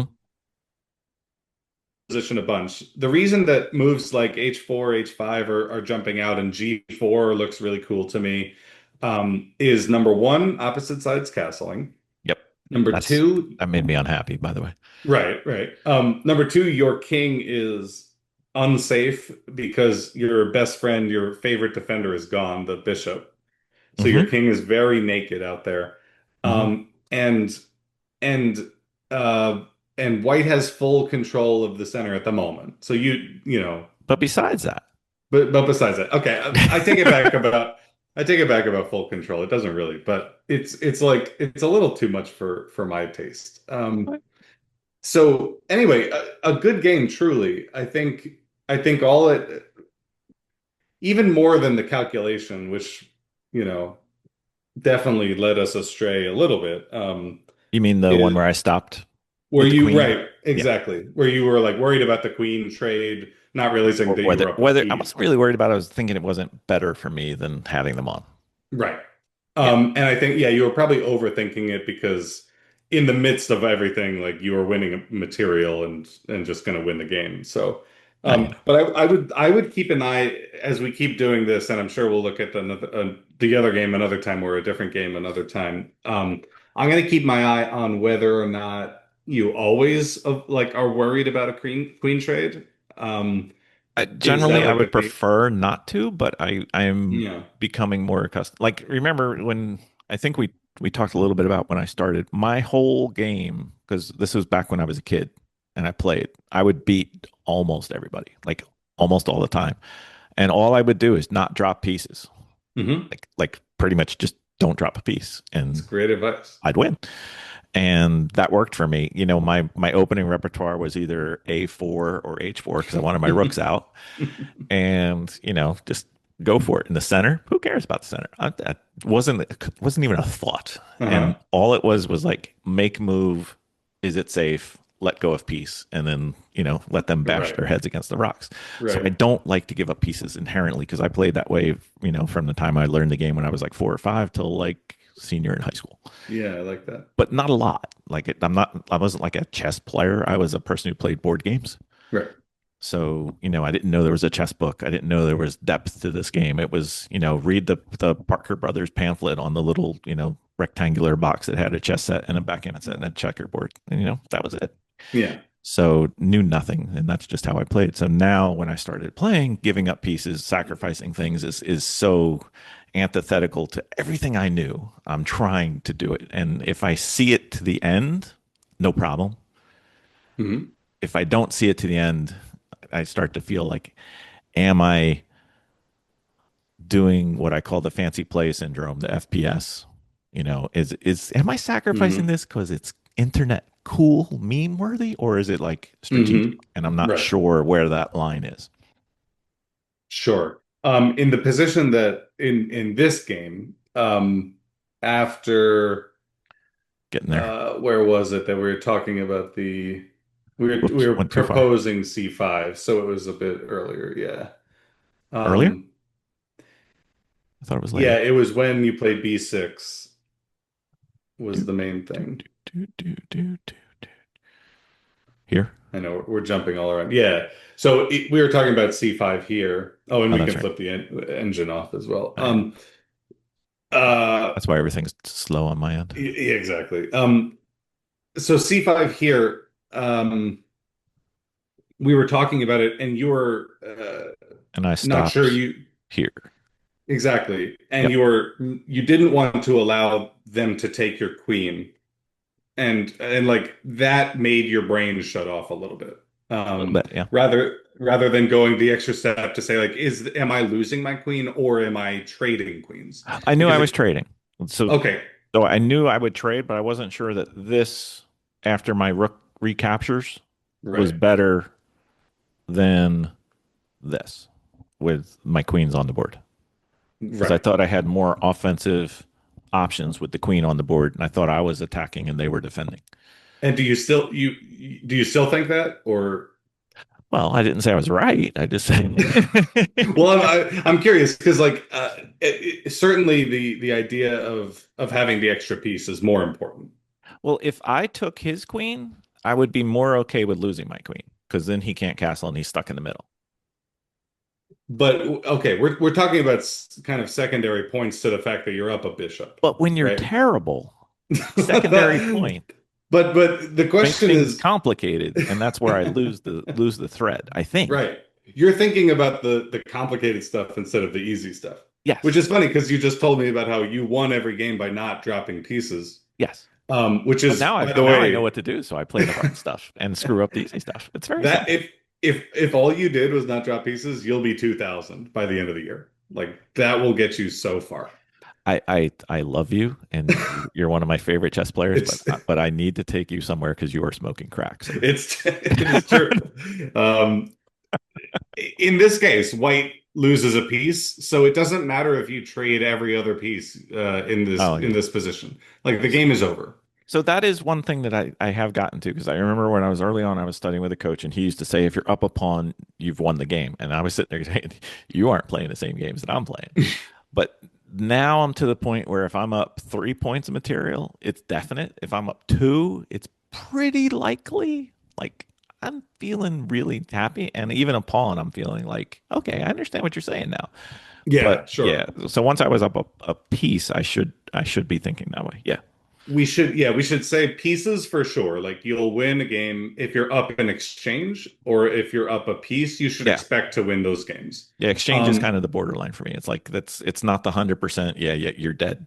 Just give up. I'll But I'll go with that. it's Yeah, getting it's not close. 100%. It's Yeah, getting close. I agree. So we would say like two pawns we should say is basically always a win. A piece is basically always a win, Hmm. and an exchange is many more times than not it's going to Yes. be a win. Yeah, it's most Um, likely, but not 100%. Yeah. right. So That's about where in I'm this at. case, cool. In this case, you're up a piece. So we just stop calculating. We say, okay, we win the game. Whether he wants to keep queens on or trade queens, we don't care. We're going to win. We're up a piece. Hmm. Um, so I think that's kind of the more important lesson from this Okay. particular situation. Okay. My homework for you I have homework. I love homework. is I play less games than I should because I love homework way too much. perfect. Okay, you're going to play one game, and it's going Okay. to be against a human being. Okay. You're gonna either find them on the dojo, or you're gonna match on the ladder on either Lee Chess or Play Chess.com. randos. Yeah. You're gonna play a random. Yeah. It'll be at the quickest a 15-10 game, Oh, but that's the fastest game I've ever played. okay, so that's the quickest it's allowed to be if Okay. nobody's on for 30 minutes, but 30 minutes is ideal. Okay. With increment, right? And with increment, yeah. Yes. I'm And in. then So you're far, this sounds like fun.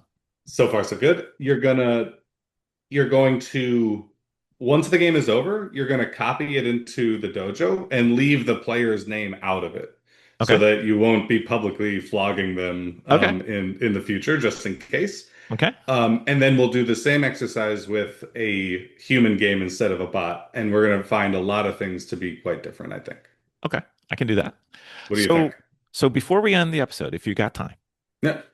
we're not doing this to show off my spectacular win against a piece of silicon. We're kind of doing this to show what to do to go through an annotation and an Hmm. analysis of your game. So what did I do okay, and what Great. should we do? Love it. So, as far as your um, annotations, Okay. uh, especially at the very beginning, you were writing basically stuff that you don't need to write down. Stuff Okay. like this is a book move, this is a book move, this is a book move, this is you can skip those. So your analysis, your annotations should be a little more targeted about like I want to hear about things like my plan here is to do blank, blank, and blank. Okay. So for example, after he plays, I don't know, like knight to c3 on move 3 or something, you're like, okay, my plan here is to fianchetto my bishop. Or my plan here is to play c5 and open the center, or my plan here is to play a6 and b5. Like, give me an insight into like what you're planning to do if white were to do nothing for a couple moves, Okay. because we need to be prepared for that. Do you want candidate Um, moves too? yeah, sure, candidate moves are good. Okay. If you want to list them out, that it's totally fine. I would say I want to hear specifically times that when your opponent makes a move, I want to hear whether you were expecting the move or Okay. whether you were surprised by the move. Okay. And then one more branch there is I was expecting it and I think it was good. I was expecting it and I think it was bad. I didn't expect it. I think it was good. I didn't expect it and I think it was bad. Okay. So one of those four categories, like once we get into the middle game. So I would say like the first six moves of this game, and you paused it on a perfect spot. The first six moves of this game basically didn't need an explanation, especially because like I know you like the system. You're going to play with less space with black. You're going to fianchetto, and you're going to fight for the center later. Right. Cool. Doesn't require much explanation unless to your, like you said before, white starts to do something crazy. Then we'll start talking about it earlier. But in this case, white just took the center and played kind of normally. Okay. Um, so I would say like give me ideas, give me plans of yours, tell me when something surprised you, and tell me when you think what they did was good, Okay. or if you think what they did was bad. Okay. Um, Do you want to see and alternate lines that I calculate out? Yeah, so then we start to shift into like a different into the second segment, which is more of the analysis. Okay. So that first part's more annotation. When you analyze, yes, give me the stuff that you are able to see in your head.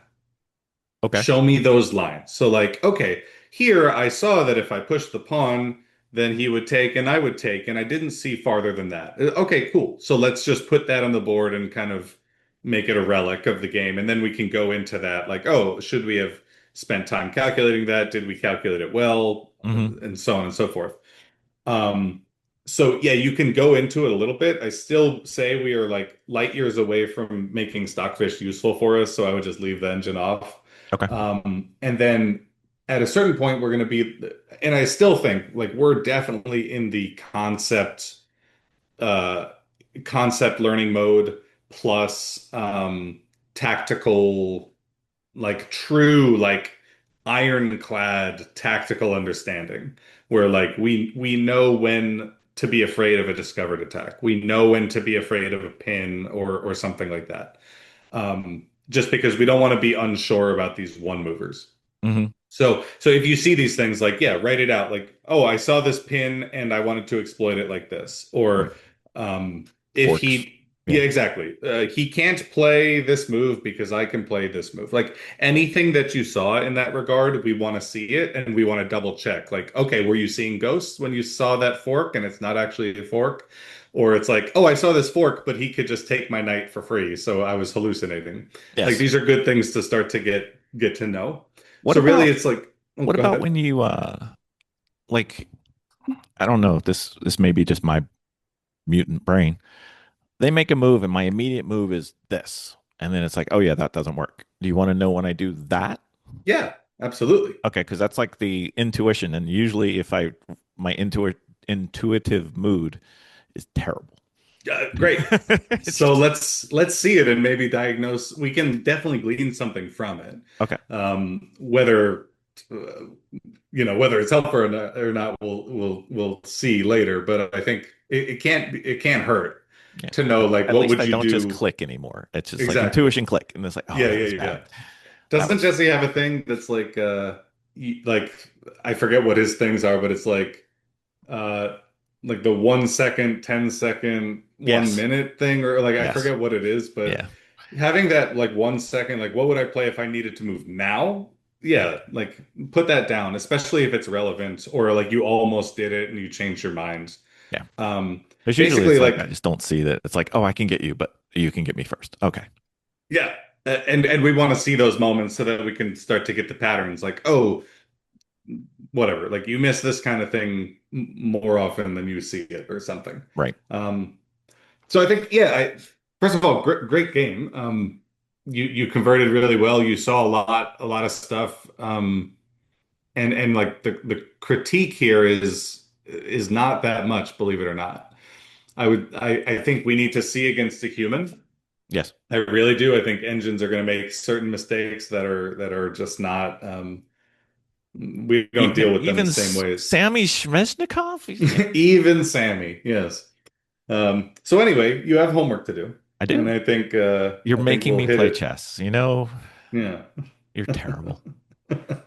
I think we'll hit the next one. So does that help kind of guide you into like the types of thoughts that are It interesting? does. It does. I Okay. think the big thing was, that not necessarily trying to get the most out of this for me, but trying to illustrate to somebody else because they'll see or they'll Right. hear that annotating a game is great or analyzing a game is great, but it always bothers me when we say something, like how many times have I heard, somebody much better than me saying, just put your pieces on the right squares. Well, dude, if I knew what the right square was, they'd be there. Exactly. It's like, Exactly. it's not like the square lights up and goes, hey, this is for me. Put your Yeah. square here.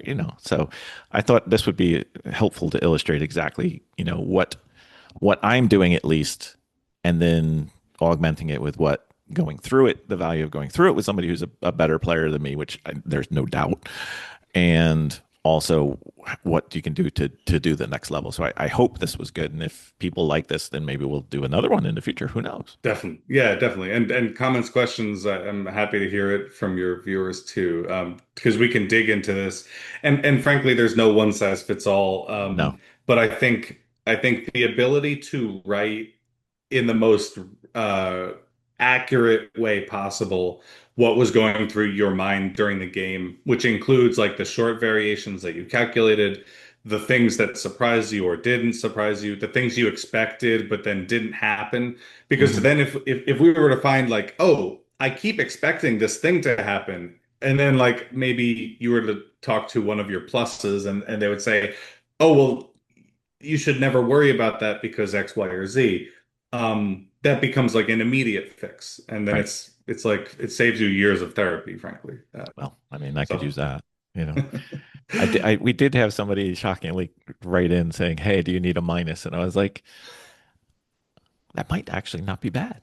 I think that's great. You I mean, I should. have one that we do, but they're less than willing to come on to the podcast and be ridiculed at, falsely. But if somebody else wanted to do it, that might be fun. And because no matter where you are, there's always a plus and there's always a minus and there's always an equal. So Amen. you happen to be like a several pluses above me. So I'm hoping just to get like one less plus. Maybe you're only three pluses instead of four. Yeah. Yeah. But it's true. I mean, I'm surrounded by pluses, so Well, no matter where you are, everybody thinks they're bad. So exactly.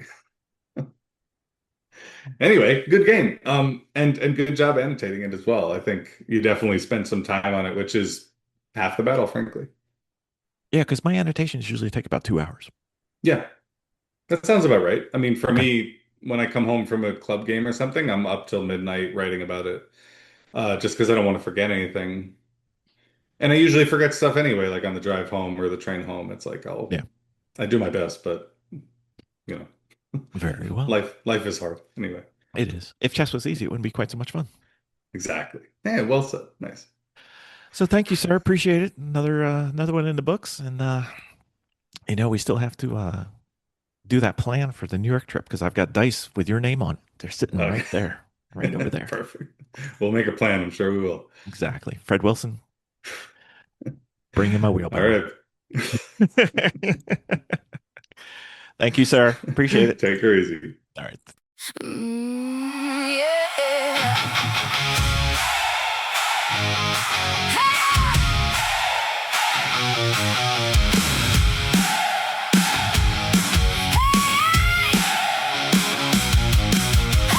We show